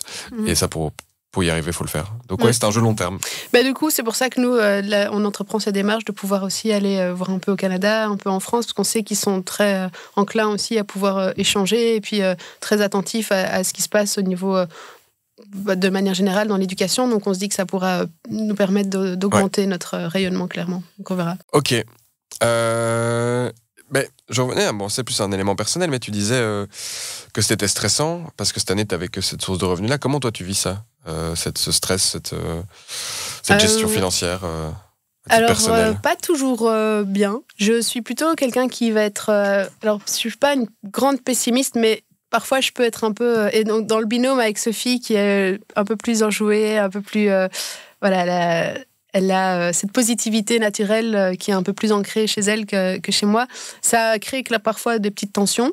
Parce que je disais, mais non, on va pas aller... en fait, ce qu'on dépense à gauche, ne va pas à droite à un moment donné. Donc, parfois, il y a des compromis à faire et on n'est pas dans la même réalité, en fait. Parce que Sophie forme des enseignants tout au long de l'année avec sa casquette en indépendante en personne physique. Et c'est vrai que moi, j'ai pas réussi à me replonger dans un éventuel mi-temps ou dans des missions de consultance cette année, j'ai mes petites filles qui ont 4 ans. Elles sont à l'école, clairement, mais je préférais quand elles étaient à la crèche, puisque la crèche ferme à 6h30, l'école termine à 3h30. Ouais. Donc, il y a un gap là, et elles sont encore petites, donc je les laisse pas non plus traînailler à la garderie pendant trop longtemps. J'ai vécu une séparation aussi, donc je suis plus avec leur papa, donc il a fallu un peu réorganiser tout ça. Et donc c'est vrai que cette année était un peu sport de manière générale, et j'avais envie aussi de pouvoir passer du temps avec mes filles quand j'avais mes filles, et cet été j'en ai passé mine de rien pas mal avec elles. Et donc c'est des compromis à faire, mais c'est vrai que je suis dans... Alors j'ai d'autres casquettes et j'ai surtout beaucoup d'idées, beaucoup d'envie, mais je suis aussi, ça fait partie de ma personnalité, où parfois je me braque et je me dis non, je vais pas le faire maintenant. Okay. J'ai la peur un peu du vide, parfois qui se met en place. Alors étonnamment, je l'avais pas du tout post-accouchement, donc c'est ce qui m'a fait aussi démissionner. J'ai travaillé pendant 7 ans chez RTL et j'ai démissionné 2 semaines après être rentrée de mon congé maternité. Donc c'était un petit peu ambitieux, mais j'avais envie quand même de... Il y a quelque chose qui m'a créé une frustration à la fin de mon congé de maternité aussi, qui a fait que ça m'a un peu remonté vis-à-vis du management, mais j'avais aussi cette volonté de me dire, ok, on a passé les années Covid, j'ai donné naissance à mes filles et c'est une grande richesse, mais j'ai envie de pouvoir passer à... Enfin, voir autre chose en fait. J'avais pas spécialement d'aspiration d'aller dans un autre département au sein d'RTL, et je pense que j'avais besoin, tant pour eux que pour moi en fait, j'avais besoin d'aller voir un peu ailleurs. Et donc je me sentais animée d'une force, ce qui n'est pas rare d'ailleurs quand je lis, parfois un peu au niveau postpartum et tout ça. Alors il y a le postpartum parfois un peu dépressif, et puis il y a le côté aussi où on se sent boosté d'hormones et poussé des ailes clairement, et je me suis dit non, c'est bon, j'avais déjà ma société de management, donc voilà, et j'avais d'autres envies. Alors j'ai rejoint du coup pendant 2 ans une société qui était partenaire d'une certaine manière d'RTL, mais qui était dans la production et la promotion d'événements grand public, gros événements. La boîte en tant que telle, elle assure la promotion du Cirque du Soleil quand ils viennent en Belgique. Donc, des chouettes productions en plus, parce que c'était des productions que je connaissais depuis ma tendre enfance, qui m'ont toujours fait rêver. Et donc, de pouvoir me retrouver un peu en backstage m'excitait pas mal, m'animait pas mal. Et donc, je me suis dit, ok, top. Et donc, ça, en fait, j'ai trouvé... Enfin, je me suis mise en relation avec le boss, et la collaboration s'est faite. Et donc, ça, c'était super chouette. Et donc, c'était toujours en complémentarité du développement d'Out of the Books. Entre-temps, j'avais arrêté mes apéros qui s'appelaient l'Offshore, donc au bord du lac de Genneval. Ça, c'était un chapitre qu'on avait clos avec deux de mes associés. On était 3, on avait créé une autre structure. Notre SRL. Une autre société, une autre SRL à ce niveau-là. Et donc, voilà, mais... j'avais besoin de renouveau, et en fait, au fur et à mesure, là, cette année-ci, je me suis dit, j'ai arrêté de collaborer avec la société qui assurait la promotion et la production d'événements. Je me suis focalisée sur Out of the Books, mais avec ce stress, effectivement, financier. Alors, je ne suis pas malmenée par la vie, pas du tout. Je pense être vraiment privilégiée, mais il y a rien à faire. Effectivement, il y a une réalité à un moment donné qui est là. Et donc là, maintenant, il faut que je pense à la suite et à pouvoir me restructurer, en tout cas en termes de sources de revenus, de manière à ce que ma comptable me dise pas dans 1 an, Alexia, c'est gentil, mais à un moment donné, va falloir renflouer les caisses d'une certaine manière, parce que tu as souscrit à une PLCI, une IP, ce genre de choses, mais il faut quand même qu'il y ait des chiffres qui soient en phase avec la réalité de tes besoins. Donc, pour que les gens comprennent aussi cette terme technique, donc société de management, c'est quoi? Donc en général, c'est une société, c'est plutôt un terme générique, donc c'est un indépendant, une indépendante, plutôt que d'être en personne physique et du coup juste d'associer son activité professionnelle à son nom propre, va créer une société dont en fait tu vas être la seule actionnaire dans ton cas. Donc tu possèdes une société à 100%, et c'est cette société-là qui va facturer du coup les prestations de services que toi tu vas exercer. Donc l'argent arrive dans la société. Cette société ensuite t'établit un salaire qu'elle va te verser, et elle va ensuite assumer tous les coûts. Donc le comptable, en fait tous tes coûts, tes frais professionnels vont passer sur la société. Donc en fait il y a une double, il y a deux entités, quoi. Donc la société, elle va être taxée à la fin sur son bénéfice société, donc en gros son revenu, tout ce que tu as facturé avec ta société, moins tes coûts, y compris ta rémunération. À la fin, tu as un impôt, et cet impôt, en fait, il est fixe. il est de 25%, et en plus tu peux avoir des réductions à 20%, et ensuite toi tu reçois ton salaire, et sur ton salaire, toi tu vas être taxé comme tout individu belge, comme tout citoyen belge, avec cet impôt progressif. Et c'est aussi pour ça d'ailleurs qu'il y a cette situation de société de management peut quelquefois être avantageuse fiscalement à partir d'un certain revenu. Quand t'as pas beaucoup de revenus, en fait, ça sert à rien, autant être en limite en indépendant personne physique. Mais moi, je crois que j'ai la même histoire que toi. J'en ai créé une historique. Et donc, je me suis dit que j'allais pas la dissoudre dans ma phase de transition où j'ai quand même gagné un peu moins. Mais l'idée, c'est qu'en général, oui, quand tu gagnes plus de 60, 80 000 euros et que tu as pas besoin de te verser un gros salaire, ça va être plus intéressant d'avoir une société, de verser un salaire minimum dont tu as besoin pour vivre. Comme ça, le reste du bénéfice, il est taxé qu'à 25%. Parce qu'en gros, l'impôt des personnes physique, on a cette tranche qui va de 25 à 50 et t'arrives vite à 50%. Et donc, en fait, si tu te verses un gros salaire, ça n'a pas beaucoup de sens parce qu'alors tout ce que tu touches, tu vas être taxé à 50%. Voilà. Et tout ça pour dire PLCI et EIP, c'est pension libre complémentaire pour indépendants et engagement individuel de pension. Et donc, c'est ce que ta société ou toi va payer pour cotiser pour ta pension supplémentaire que la pension légale auquel on a tous droit. Oui, effectivement. Et c'est quoi en fait? Parce que tout le monde a parlé RTL, tu faisais quoi chez RTL toi? Je travaillais moi j'étais en communication marketing, c'était le département communication marketing et j'étais dans toute la partie événementielle. Je suis arrivée là en tant que Brand Activation Manager. Je suis passée assez vite cadre, mais donc je m'occupais en fait de l'activation des marques propres d'RTL sur les événements dont nous étions partenaires ou nos événements propres. C'était beaucoup en fait d'interaction du coup avec les radios. Les radios, on va dire, sont donc Radio Contact, Bell RTL. Il y avait Mint aussi à l'époque. Elles sont plus malléables, on va dire, en termes d'approche et présence terrain que les télés. C'est en train de changer parce qu'ils ont revu un peu toute leur stratégie. Mais c'est vrai qu'on activait plus sur la visibilité de nos chaînes radio. Il y avait plus de synergie aussi avec les événements. Là, par exemple, on vient de commencer la foire d'octobre à Liège. Mais typiquement, on faisait des activations, on faisait des sur place, donc physique, et on faisait aussi tout ce qui était concours et puis présence terrain d'animateurs avec émissions sur place, ce genre de choses. Et donc, j'étais en charge dans chaque province, il y avait des responsables événementiels. Et donc, on se mettait d'accord et on regardait un petit peu. J'essayais de faire en sorte, avec le budget qu'on nous octroyait, en fait, de pouvoir créer aussi des activations qui soient réplicables sur différents types d'événements sur lesquels on était. Donc, activation, c'est vraiment un moyen d'exposer la marque et de l'activer, si tu veux, c'est ça hein? C'est ça, ouais. Travailler de la notoriété de la marque, mais sous forme un peu de...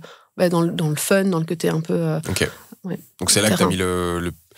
Enfin, déjà, dans l'hospitalité de base, t'étais lié un peu à ce service, je veux dire, avec Martin's Hotel.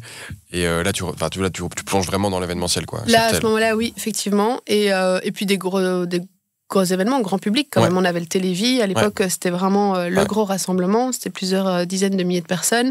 On avait comment dire, la parade de Noël, chaque année, en fin d'année. Et puis, à un moment donné, en fait, il y a eu le Covid, il y a eu quelques changements chez RTL. Il y a eu une grosse vague de licenciements à un moment donné. Puis il y a le Covid qui est arrivé. Il y a eu quelques changements aussi de différentes positions. Et moi, j'ai pris une place là plutôt commerciale, toujours au sein même de l'entité marketing, événementiel, communication, mais avec une responsabilité où je devais moi-même trouver les sponsors en fait de nos événements propres. Et donc j'étais souvent en lien avec la régie. La régie publicitaire d'RTL.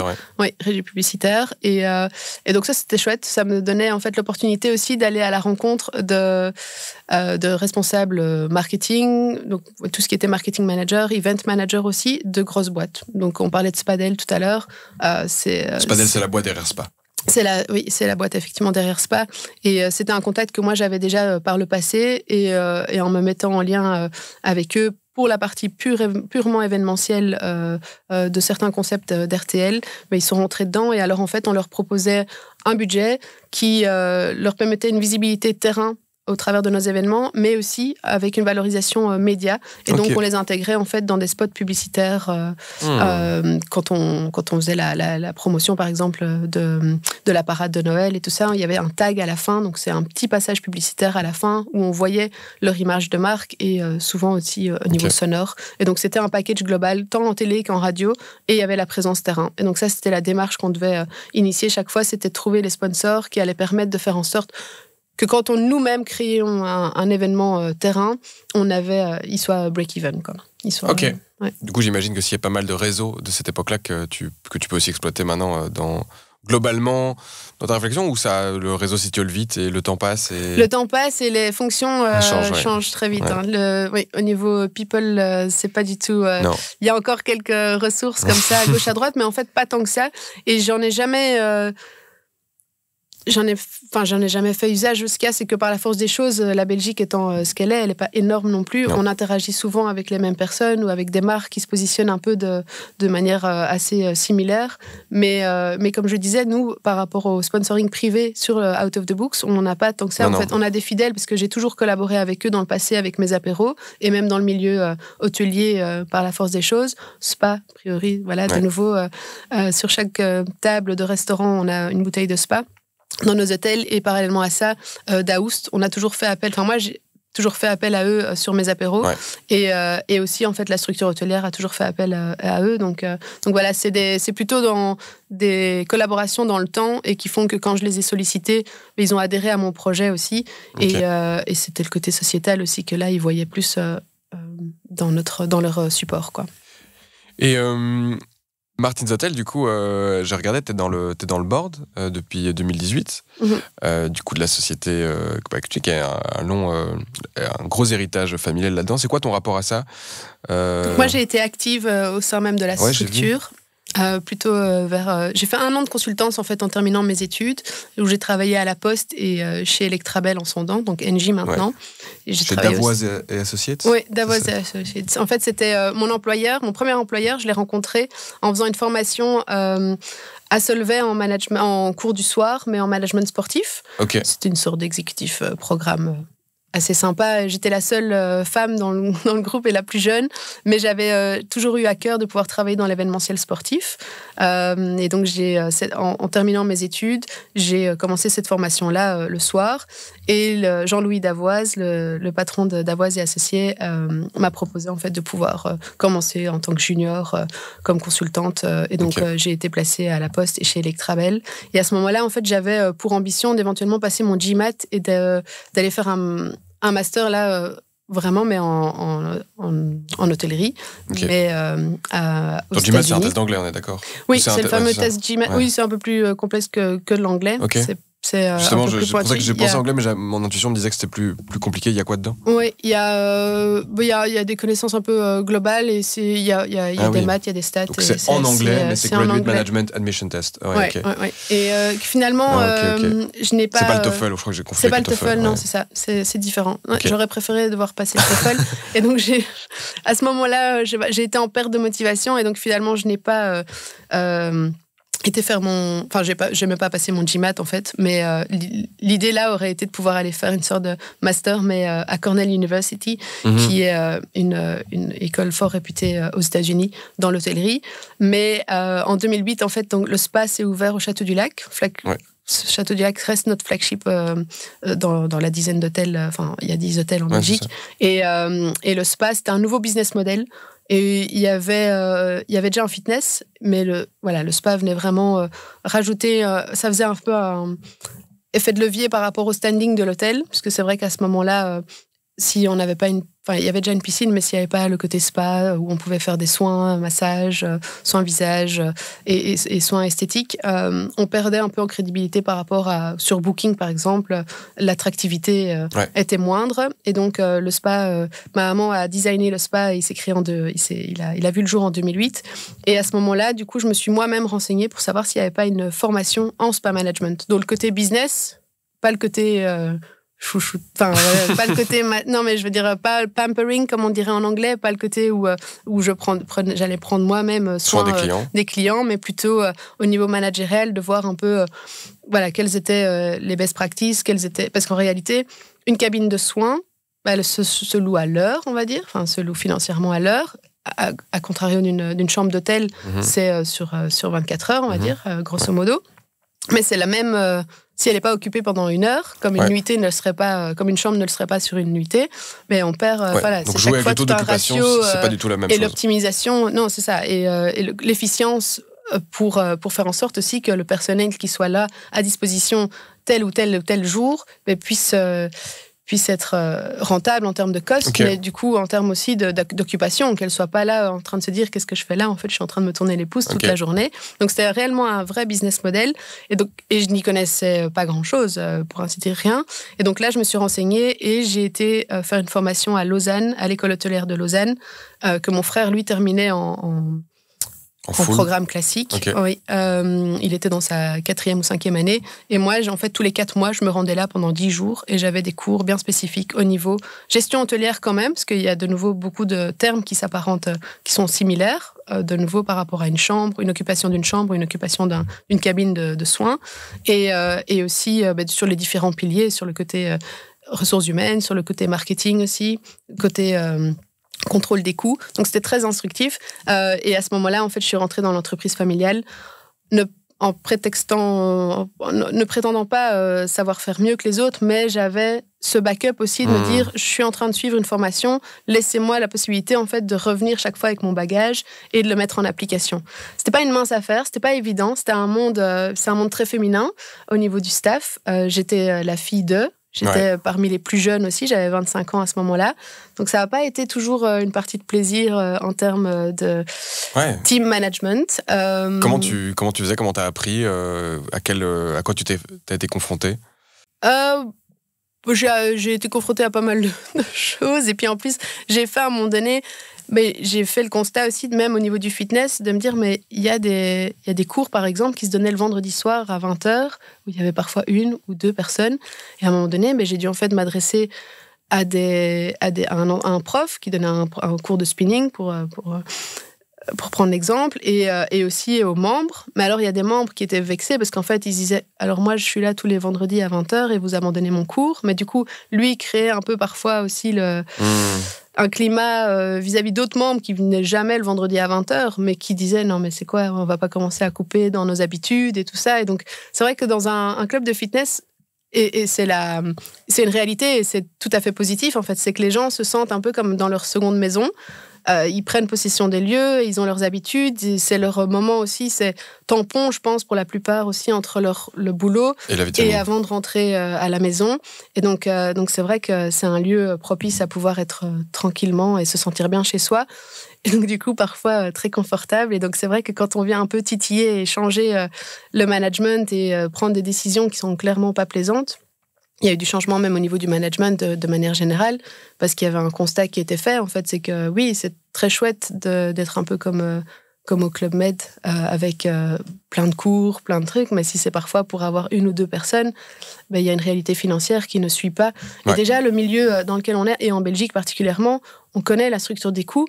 Tu l'évoquais tout à l'heure en termes de salaire ou l'enveloppe salariale, en fait, quand on a une structure et qu'on doit payer des gens, il faut déjà y aller, faut déjà faire du chiffre, quoi. Vraiment, c'est costaud. Et l'hôtellerie, en fait, on est dans un milieu où c'est la charge salariale est dingue, parce qu'on est sur des infrastructures qui doivent être ouvertes 7/7, 24 heures sur 24. Alors pas les facilities, comme un spa et tout ça, on a des heures et de fermeture également, mais je veux dire, au-delà de ça, il y a toujours une présence dans un établissement hôtelier, et donc c'est vrai qu'il faut pouvoir y aller. Donc voilà, j'ai fait de mon mieux, et puis à un moment donné, pour mes 30 ans, je me suis dit, en fait, je pense ne plus arriver à moi donner suffisamment à la structure et inversement, et donc j'ai pas envie d'aller m'enliser pour le simple fait de me dire c'est confortable, parce qu'à ce moment-là j'étais repassée, j'avais déjà ma société de management pour mes propres événements, mais j'étais employée.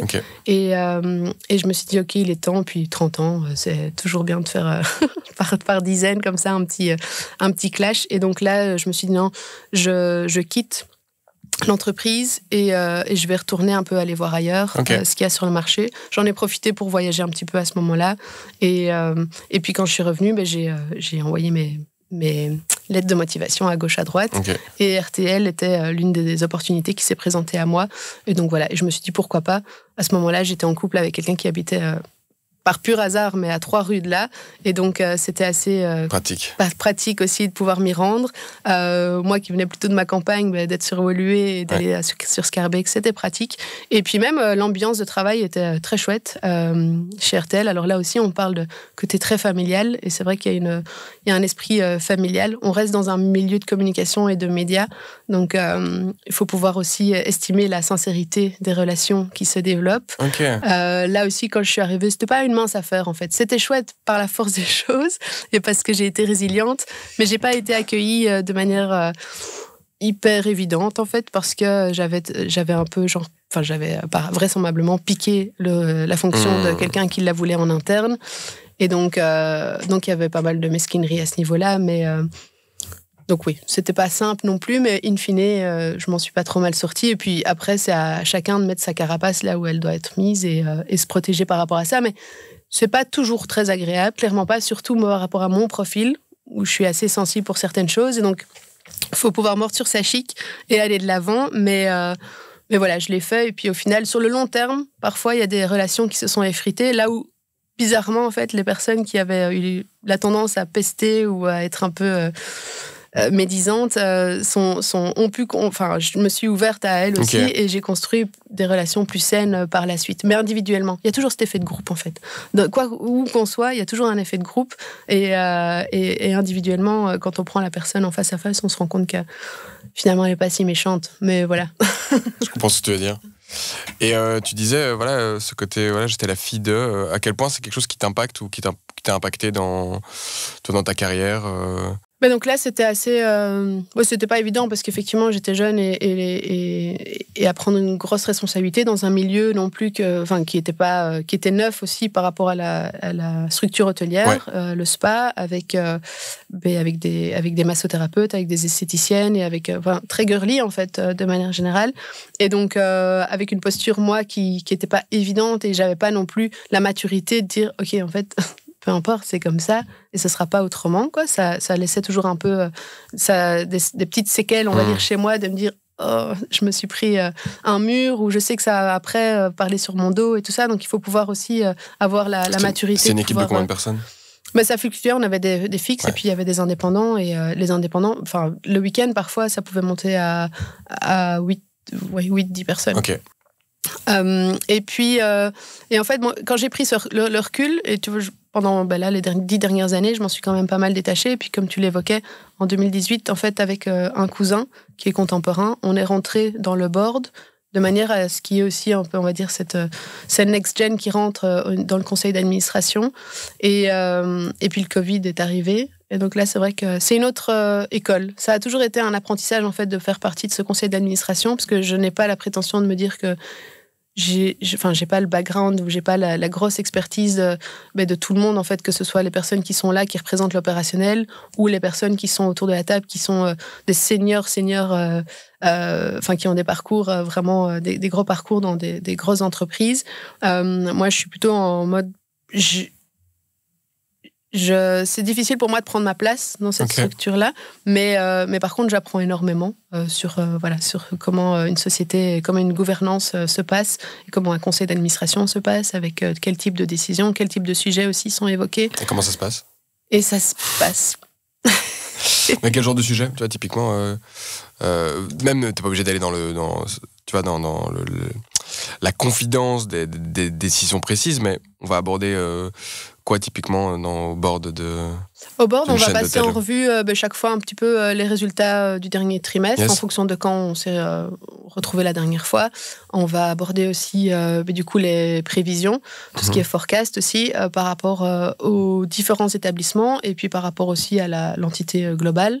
On va aussi aller parfois dans les détails un peu d'actions spécifiques qui auraient été initiées au niveau commercial et marketing, pour tenir au fait aussi le conseil des initiatives qui sont prises aussi, de gros dossiers aussi, ou parfois de futurs dossiers, en tout cas dans les dernières années, depuis 2018, et même dans le passé, il y a toujours eu des projets dans le pipe, en fait, qui allaient se lancer, qui étaient imminents, ou parfois plus long terme.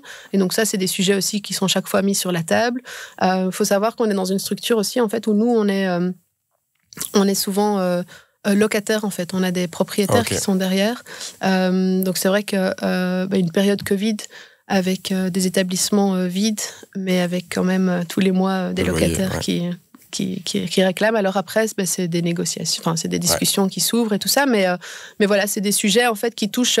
On va pas dire qu'on va rentrer dans le fond du sujet par rapport à ce qui se passe de manière quotidienne dans un hôtel et au niveau opérationnel, mais c'est plutôt des décisions high level. Et il y a combien d'hôtels du coup dans la chaîne? Mais là, on est sur une petite dizaine. En fait, il y a une extension qui vient de se créer à Leuven, de 32 chambres. Alors, je vais juste, en tout cas, énumérer, si tu veux, les lieux. Ça fera un peu de personal branding, parce que c'est vrai que je suis très pudique, en fait, par rapport au groupe hôtelier. Parce que les gens pensent, c'est ce qui a posé préjudice aussi quand j'étais chez RTL. Alexia Martin, Paris Hilton, un peu la même chose dans le Brabant wallon, quoi. Alors qu'en réalité, on n'est pas du tout dans cette dimension-là. Marrant.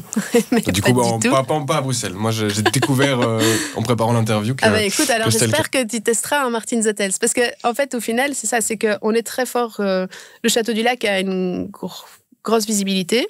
C'est historique, c'est aussi grosse visibilité. Et de nouveau, je pense que le fait que j'habite dans la région joue clairement un rôle. Parfois, je pense à m'expatrier, même du côté d'Anvers. Ce serait pas du tout le même jeu. Mais on a donc à Genval, on est quand même bien établi, effectivement. Et ça, c'est historique, c'est parce que c'est l'héritage patrimonial familial, en fait, du fait qu'il y ait eu Schweppes à l'époque. Et donc voilà, ça se joue beaucoup sur Genval. Et c'est vrai que moi, c'est ce que j'ai le plus dans les tripes. C'est Genval et je sais pas si tu t'es déjà rendu à Genval, ne fût-ce que pour faire le tour du lac de Genval. J'ai déjà été, mais voilà, le lieu est plutôt sympa et bucolique. Et c'est là qu'est l'hôtel? Oui, c'est là, c'est au bord du lac, effectivement. J'ai dû le voir, mais j'ai pas assimilé. Écoute. Et il y a je me tape sur les doigts. À Bruxelles, qui est à côté de la Commission européenne, qui a un petit restaurant également. Et puis on en a 2 à Bruges, un derrière le Beffroi et un autre un peu plus loin, mais qui est de différentes tailles. À Bruges, il a 200 chambres et puis l'autre est un peu plus petit, mais c'est un autre cachet. Il y en a un à Malines qui est dans une ancienne église. Elle a été désacralisée il y a pas mal de temps. Et la complexité, et là c'était ma maman qui était à la manœuvre, en fait, elle devait pouvoir trouver les corps de métier qui acceptaient de pouvoir convertir la structure, la nef principale et toute l'église en hôtel, mais en structure démontable. Et donc, c'était une première de pouvoir installer des échafaudages au sein même de la structure, mais ces échafaudages font mine de palier, quoi, maintenant. Donc, il y a des chambres réellement dans l'église, magnifiques. Là aussi, typiquement, il y a Monument et Site, en fait, qui a beaucoup de règles à devoir respecter. Et puis, de nouveau aussi, le fait que ce soit dans une église, les vitraux, on a dû trouver un artisan qui était capable de pouvoir en fait scier, couper, découper dans les vitraux pour en faire des fenêtres. Donc, et pourquoi ça te cassait la tête d'avoir fait ce genre de projet? Parce que justement c'est hyper honorable et ça j'en suis fière, c'est que mes parents déjà ils ont commencé avec le Château du Lac qui était donc une ancienne usine d'embouteillage à Waterloo dans son temps, c'était une ancienne sucrerie. Ça a toujours été le fil rouge en fait, c'était de pouvoir redonner vie à des vieux bâtiments avec une vraie histoire. À Leuven, c'est dans un ancien cloître, donc voilà, c'est il y a Malines dans l'église. Après, tout n'a pas été respecté de cette manière-là. À Bruxelles, c'était pas un lieu historique. Ça dépend aussi des opportunités, mais c'était une volonté aussi de pouvoir. Après, oui, effectivement, il y a un côté un peu maso, peut-être. Mais il y a un côté vraiment aussi découverte et redécouverte d'un lieu qui jadis avait une histoire et qui a été. Et il y a. Donc il y a une dizaine en Belgique et tu dis qu'il y en a aussi à l'étranger? Non, il n'y en a pas à l'étranger. Non. Donc j'étais à Bruges, Malines, Leuven, j'ai évoqué du coup. Il y avait à Waterloo, puis là ça a été repris par la chaîne Van der Valk récemment. Et j'en nomme à Mons, il y a aussi dans une ancienne église à Mons. Et il y a un projet sur Tervuren et voilà. Très bien. Le titre du podcast. Et Louvain-la-Neuve, pardon. Tu podcast, ce sera la Paris Hilton du BW, si ça te C'est va. ça, super. Écoute, je suis ravie. Parce que, de nouveau, c'est pas du tout en phase avec la réalité. Je te taquine. Je ne ferai pas ce choix éditorial-là. Je sais que ça ramènerait beaucoup de clics, mais je ne le ferai pas. Ouais. Et donc, en fait, qui est toujours aux manœuvres? C'est toujours ton père, le CEO? Mon père est CEO, okay. Oui. Puis il y a un COO, et puis il y a effectivement tout ce qui... Il y a un manager, il y a un directeur d'hôtel pour chaque établissement aussi. Et la famille est impliquée, d'autres membres de ta frères et sœurs, j'avais lu un article où vous étiez 3. Oui. Et vous êtes 3. Ma sœur est psychologue, donc elle n'est pas impliquée. Mon frère, par contre, mon frère avec son background, il a fait l'école hôtelière. Et puis il a eu un premier mariage au Pérou. Mon frère, il s'était expatrié au Pérou. Et puis il est revenu en Belgique sans le mariage. Mais là maintenant, il a repris en fait la société de management que ma maman avait aussi créée à 65 ans pour continuer en fait son activité en design d'intérieur. Il l'a reprise il y a quelques années du coup, et avec sa femme maintenant ils sont à la manœuvre de cette structure qui s'appelle Champels, et eux en fait collaborent de temps en temps avec Martin's Hotels pour des nouveaux projets ou pour la rénovation, mais parallèlement à ça ils font aussi des projets pour d'autres clients en fait. Donc c'est marrant comme chemin intercroisé de ces passages de, je sais pas, donc on voit le fil rouge de ce côté événement, hospitalité. Je me dis que cette première expérience, moi je me projette quand tu me racontes l'histoire de spa. À 25 ans, se retrouver dans cette gestion, à quel point ça devait être aussi challengeant, quoi. Mais en fait, alors c'est très amusant, mais au final, je me suis prise au jeu parce que j'ai été assister à un événement qui s'appelait le Sommet européen du spa à Paris. Okay. Et le fait c'est un peu particulier ce que je veux dire, mais le fait d'y voir des hommes et des hommes qui suivent les conférences et tout ça, je me suis dit, ok, c'est un réel business à part entière, quoi. C'est vraiment quelque chose, c'est un focus sur lequel il faut se plonger. Okay. Le spa, ouais. Le spa, tout ce qui est monde, le spa wellness, hein. Donc le côté vraiment wellness, oui. Et que ce soit individuel, des termes comme les termes de Saint-Malo et tout ça. Oui, mais là, plutôt vraiment en cabine de soins. Okay. Donc le fait qu'il y ait, comme je l'évoquais tout à l'heure, une cabine de soins, mais voilà, ça a son coût, ça a des frais de fonctionnement, il y a les produits, il y a la main-d'œuvre, donc le capital humain, et puis il y a aussi l'entretien en fait de ces cabines de soins à devoir entretenir, quoi. Et donc ça, c'était vraiment un réel challenge, et c'était pas moi je le voyais, j'avais l'âge pour pouvoir concevoir que c'était beaucoup plus large que ça, mais c'est vrai que j'avais jamais creusé toute la dimension derrière. Et puis aussi le côté effet de levier, comme je l'évoquais, c'était une valeur ajoutée à l'établissement de manière générale.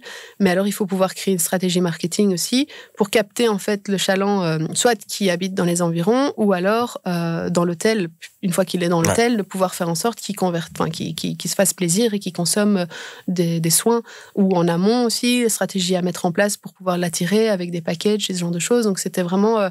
j'adorais parce qu'en fait, du coup, c'était de nouveau, c'était le challenge derrière, de me dire, j'ai envie de faire de mon mieux et ça va toucher à plein d'aspects différents. Je ne suis pas très routinière, en fait, et donc j'ai tendance à me disperser, mais là, ça me permettait aussi de pouvoir jongler avec différentes choses. Si je refais un saut vers le sujet initial, du coup, l'éducation, est-ce qu'il y a des enjeux spécifiques actuels que justement la SBL Out of the Books veut résoudre, veut targeter? Donc je parle ici de il y a eu pas mal de débats dans la presse au fil des derniers mois. On parle avec le démantèlement du qualifiant, avec l'arrêt des nominations. Est-ce que la SBL se positionne là-dessus ou pas du tout? Non, on n'a pas envie de se positionner là-dessus, on a juste envie d'outiller les enseignants et les directions aussi, parce que les directions se sentent parfois un peu démunies, et puis il faut savoir que beaucoup de directions, de directeurs et de directrices sont des anciens enseignants, où ils ont parfois la double casquette, et donc c'est vraiment être chef d'entreprise, en fait, d'être directeur d'une école. Ouais, ça, je peux imaginer. Et de nouveau, peu importe la taille, en fait, c'est que j'imagine que la charge administrative fluctue en fonction de la taille de chaque établissement. Mais au-delà de ça, les challenges restent les mêmes. C'est du people management. Tout le monde n'est pas... c'est pas parce qu'on sait animer une classe avec des élèves qu'on va bien animer ou bien ou de manière adéquate, on va dire, pouvoir animer ses collègues, qui parfois étaient ses collègues qu'on croisait tous les jours pour aller en classe, chacun dans sa classe. Et là, puis en une fois, on a la posture de quelqu'un qui doit un peu driver comme un capitaine d'un bateau. Ouais. Et donc ça, je pense que nous, on est là pour pouvoir répondre au stress qui se mettent un peu sur leur carrière et donc de les outiller au mieux et d'avoir cette good vibe, de faire en sorte qu'en fait, penser à nous, c'est penser, se dire ah oui, il y avait ça et c'était positif et Okay. de revaloriser ce métier en fait pour lui redonner aussi de la lumière et à juste titre en fait, parce que de nouveau, et chaque année, c'est un constat, chaque année on essaye d'avoir une télé qui viendrait faire un JT chez nous à notre festival.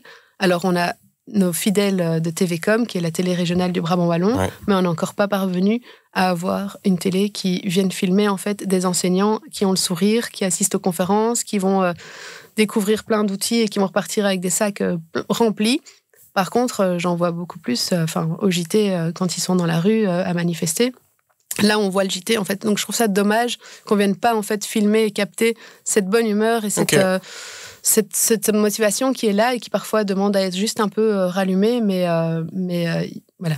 C'est ce qu'on cherche à faire, nous, et on se positionne pas, on n'a pas non plus la casquette de lobby Non, au niveau politique. dans cette dimension, non. Pas de lobby, mais par contre, l'enjeu quand même, si je regardais sur votre site La Mission et La Vision, vous partez aussi de chiffres marquants pour justement valoriser, quoi, pour aussi rappel, bon, c'est vrai que a priori, peut-être pas mal de gens qui nous écoutent sont un petit peu au courant, mais donc que quand tu vois les chiffres, c'est qu'il y a énormément de... Là, je vois, en tout cas, c'est des données de 2022 qui sont sur votre site que vous avez reprises, mais que tu as 35% des jeunes enseignants qui abandonnent la profession dans les 5 premières années, que les inscriptions aux hautes écoles ont chuté de 30%. Chaque année, il y a moins 30% dans les hautes écoles. Ouais. Chaque année Wow. Ok. Ouais. Et alors, il y a toute cette question des intelligences artificielles, mais nous, quand on évoque ça sur le terrain, il n'y a personne qui imagine qu'il n'y aura plus de profs en fait, dans les classes. Enfin, c'est pas... Humainement, c'est pas réaliste. Enfin, je veux dire, ou alors on est vraiment... dans une dystopie qu'on n'imagine pas encore. Oui, qu'on n'imagine pas encore, mais... Là, dans la réalité, il va falloir vraiment se l'imaginer si c'est du concret, mais non, je n'imagine pas qu'il y ait moins 30, et puis qu'à un moment donné, l'IA prenne le relais. Et je pense pas que, voilà, socialement, que ce soit pertinent. Ok. Là, si tu refais le fil là, de ta carrière, tu m'as un peu quand même partagé pas mal de choses. Et quoi qui te marque le plus ? Que rien n'est simple. Que rien n'est simple, que de nouveau, j'ai une personnalité qui se remet souvent en question et que du coup, c'est toujours un peu... Voilà, j'ai des envies et tout ça, mais parfois, je suis prise par la peur, quoi. Mais par contre, en fait, quand je positivise, et je sais que c'est vraiment quelque chose, et je me suis dit aujourd'hui, il faut que je vienne avec une positive attitude quand même, c'est de me dire, mine de rien, ce que j'initie, alors... je gagne des millions. Je fais chaque fois des projets en fait qui m'animent de l'intérieur. Et ça, c'est vraiment une trame qui me suit depuis le début. C'est de me dire, je le fais pour le challenge. Je vais toujours être prise par le challenge parce que j'ai toujours eu le sport dans ma vie aussi comme fil rouge. Et j'étais fort dans le tennis quand j'étais jeune et c'était un sport individuel, tu vois. Donc j'avais cette volonté chaque fois quand même de me dépasser, de battre mon adversaire, mais de battre aussi mes peurs à moi. Donc j'avais ça. Puis après, il a fallu quand même que je trouve des sports collectifs, parce qu'il me fallait aussi un peu, me rapprocher d'autres humains et que je puisse être portée parfois et pas portée toute seule. Mais finalement, quand je fais le constat, que ce soit l'offshore, et puis il y a eu des dérivés de l'offshore, et puis le festival et d'autres projets aussi qui parfois ont tenu moins longtemps, mais des Green Sunday, où là c'était l'idée de rassembler les familles le dimanche en mode brunch et ce genre de choses. J'ai toujours eu cette volonté, bien que je suis quand même assez timide ou assez dans l'introspection de manière générale, et introvertie, pardon. J'ai cette envie de mettre les gens en lien, et c'est devenu en fait une sorte de faculté que j'ai développée, parce que j'arrive assez vite, on me le fait remarquer de temps en temps, à mettre des personnes en lien, et des bons profils. Des profils qui même professionnellement, en fait, commencent à collaborer, et naturellement, le lien se fait comme ça. Et donc ça, c'est quelque chose que je retiens de ma propre... de la manière dont je grandis, en fait, dans les différentes aventures dans lesquelles je suis amenée professionnellement. Ok. Et de cet épisode, qu'est-ce que tu retiens ? Et de cet épisode qu'on a abordé... Alors, je pense que je vais devoir le digérer pour me dire « Ah tiens, il y avait ça » et puis tu m'as posé des questions là-dessus et je m'attendais pas à ce que ce soit qu'on approfondissait telle ou telle thématique bien spécifique. Et puis, j'ai l'impression d'avoir peut-être trop survolé certaines choses, mais en même temps, c'était assez fluide. Mais c'est ça, ce que je n'arrive pas à capter. En fait, j'essayais les brefs moments où j'avais la possibilité de le faire, parce que mine de rien, je vois le temps à défiler. Ouais. Franchement, j'appréhendais aussi le format long auquel j'avoue, j'avais pas fait mon devoir préalable, donc je m'y attendais pas. Mais c'est vrai. Pour la petite info, juste avant que tu arrives. Quand j'expliquais du coup un peu le contexte et tout, j'ai dit que 2 heures. Ah, ok. Je savais pas trop, donc ok, top. Non, mais donc j'espère que mes réponses étaient suffisamment aussi, pertinentes par rapport aux questions que tu me posais, parce que sinon il faut pas hésiter. Et je pourrais être clarifier certaines choses. Moi, j'ai clarifié. Tu vois, typiquement, quand on était trop en surface, selon moi, sur l'aspect finance et tout, je suis rentré dans les couches et j'ai eu les réponses que je voulais. Ok. Ben ouais, je sais pas si t'as si on veut te contacter, si tu as des besoins aussi pour Out of the Book, c'est peut-être le moment aussi de le partager. Des besoins, on en aura toujours. Alors là, moi, j'ai plus la casquette financière et donc c'est vrai qu'on cherche clairement en fait à pouvoir pérenniser notre projet. Et c'est vrai qu'à un moment donné, mais comme dans tout, en fait, on risque de s'essouffler, de se dire, on fait ça un peu, je vais pas dire pro bono, parce que voilà, il y a quand même quelque chose qui en ressortira. Mais c'est vrai qu'on est dans une structure où on a toujours voulu faire en sorte que ce soit abordable pour les acteurs qui prennent part à l'événement, que ce soit au niveau des exposants, au niveau des visiteurs et tout ça. Donc on est dans une dynamique à ce niveau-là. Faire. Mais donc on cherche du soutien et puis en même temps... Donc du mécénat, du sponsoring. Du mécénat, oui. On essaye aussi de toucher des fondations, voir un peu comment... Ce qu'il y a, c'est que de nouveau... Si on prend une couche d'une lasagne, on n'agit pas, nous, sur le terrain, en fait. On a une couche intermédiaire et on travaille plus dans la prévention. Et c'est ça qu'on essaye maintenant de faire aussi capter, parce que, oui, c'est sûr, on n'est pas tous les jours, ni Sophie ni moi, ne sommes dans une école à discrimination sociale ou en difficulté ou avec des besoins spécifiques, avec des enfants avec des difficultés scolaires ou des déficiences, ou ce genre de choses. Mais je pense qu'on joue notre rôle là maintenant de pouvoir outiller en fait ces profils-là qui en ressortent grandis en toute humilité, mais je veux dire qui sortent en tout cas avec des outils qui vont leur permettre de pouvoir appliquer sur le terrain dans des structures qui agissent au quotidien tous les jours. Et mine de rien, les 80 structures qu'on rassemble en tant qu'exposants, rien qu'exposants, eux agissent déjà dans les... Et la plupart sont soutenus, en fait, de manière soit structurelle ou alors par des fonds philanthropiques. Et donc, je me dis, nous, on a aussi une carte à jouer là-dessus, parce que si on les rassemble pas, si c'est pas nous, il y a le salon éducation, et de nouveau, c'est d'ailleurs... il a lieu aussi courant octobre. Il est à Marchand-Famenne, donc je pense aussi qu'il y a la place, même si la Belgique reste petite, il y a la place pour différents acteurs qui jouent, et on joue dans la même cour, mais il y a la place.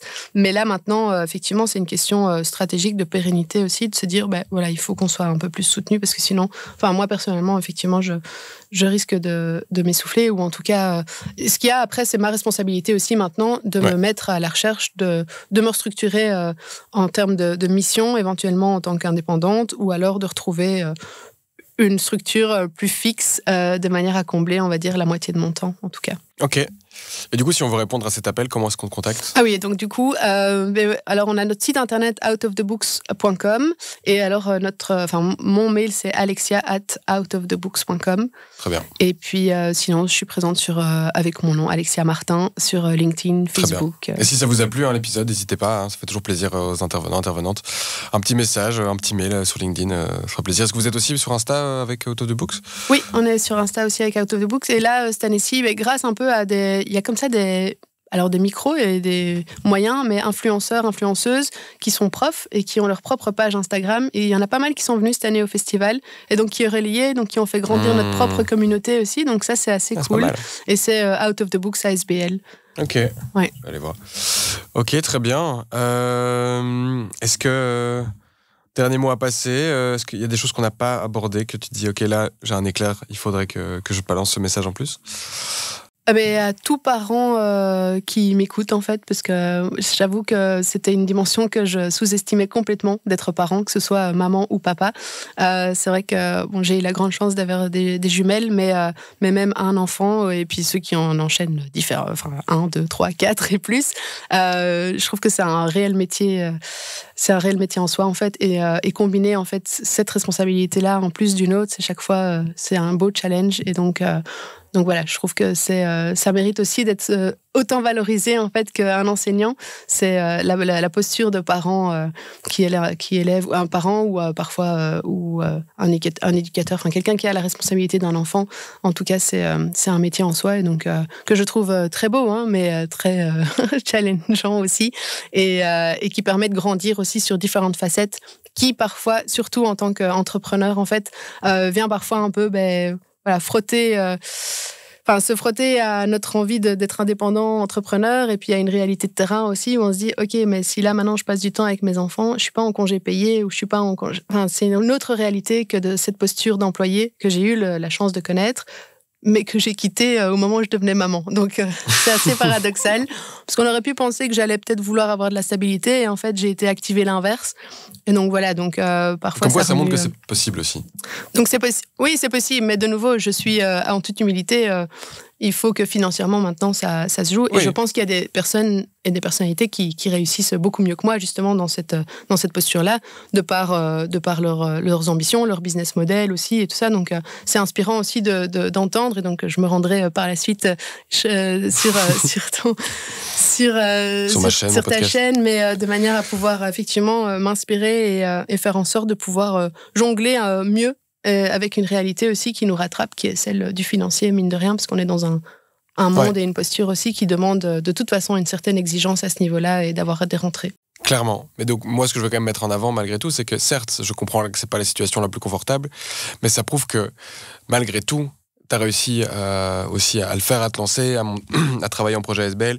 Et donc, c'est aussi ça, je trouve, qui est à montrer dans ces projets, c'est que les transitions, elles font partie, je pense, de toute personne qui entame un shift professionnel. Donc, des fois, même, c'est un changement de métier en tant qu'employé, puis le changement vers l'entrepreneuriat. Moi, je pense que je suis un énorme adepte des petits pas et des transitions les plus travaillées possibles, que ce soit celle d'employé à indépendant. Puis, quand j'avais mon activité avant, je t'ai dit, j'avais une activité 3 jours semaine, mon activité de coaching, et puis à un moment, tu fais une transition. Il y a toujours un enjeu de risque.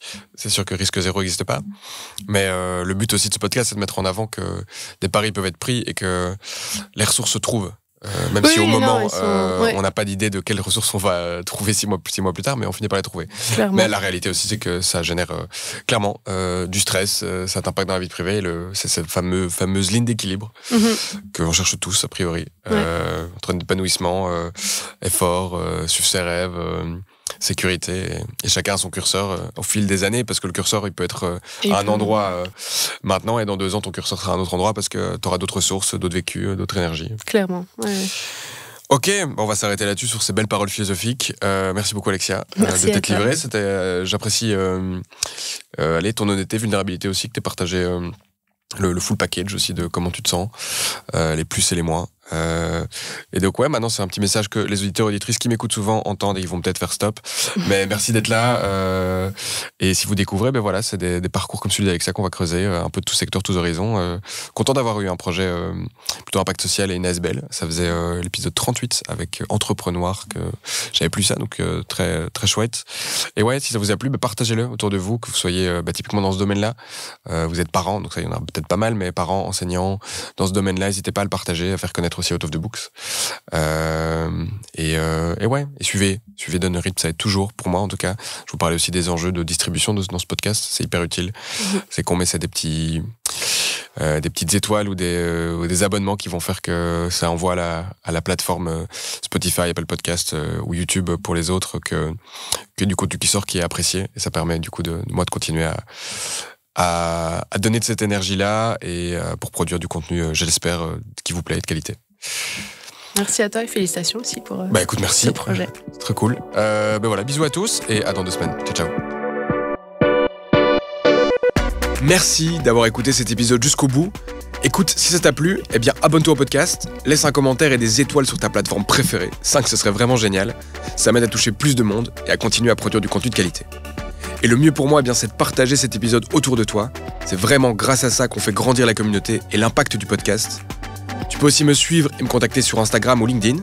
J'y poste du contenu utile sur l'entrepreneuriat. Et surtout, si tu veux discuter de ton projet sans engagement, réserve un appel gratuit sur teamremy.com. Je serai ravi d'échanger avec toi.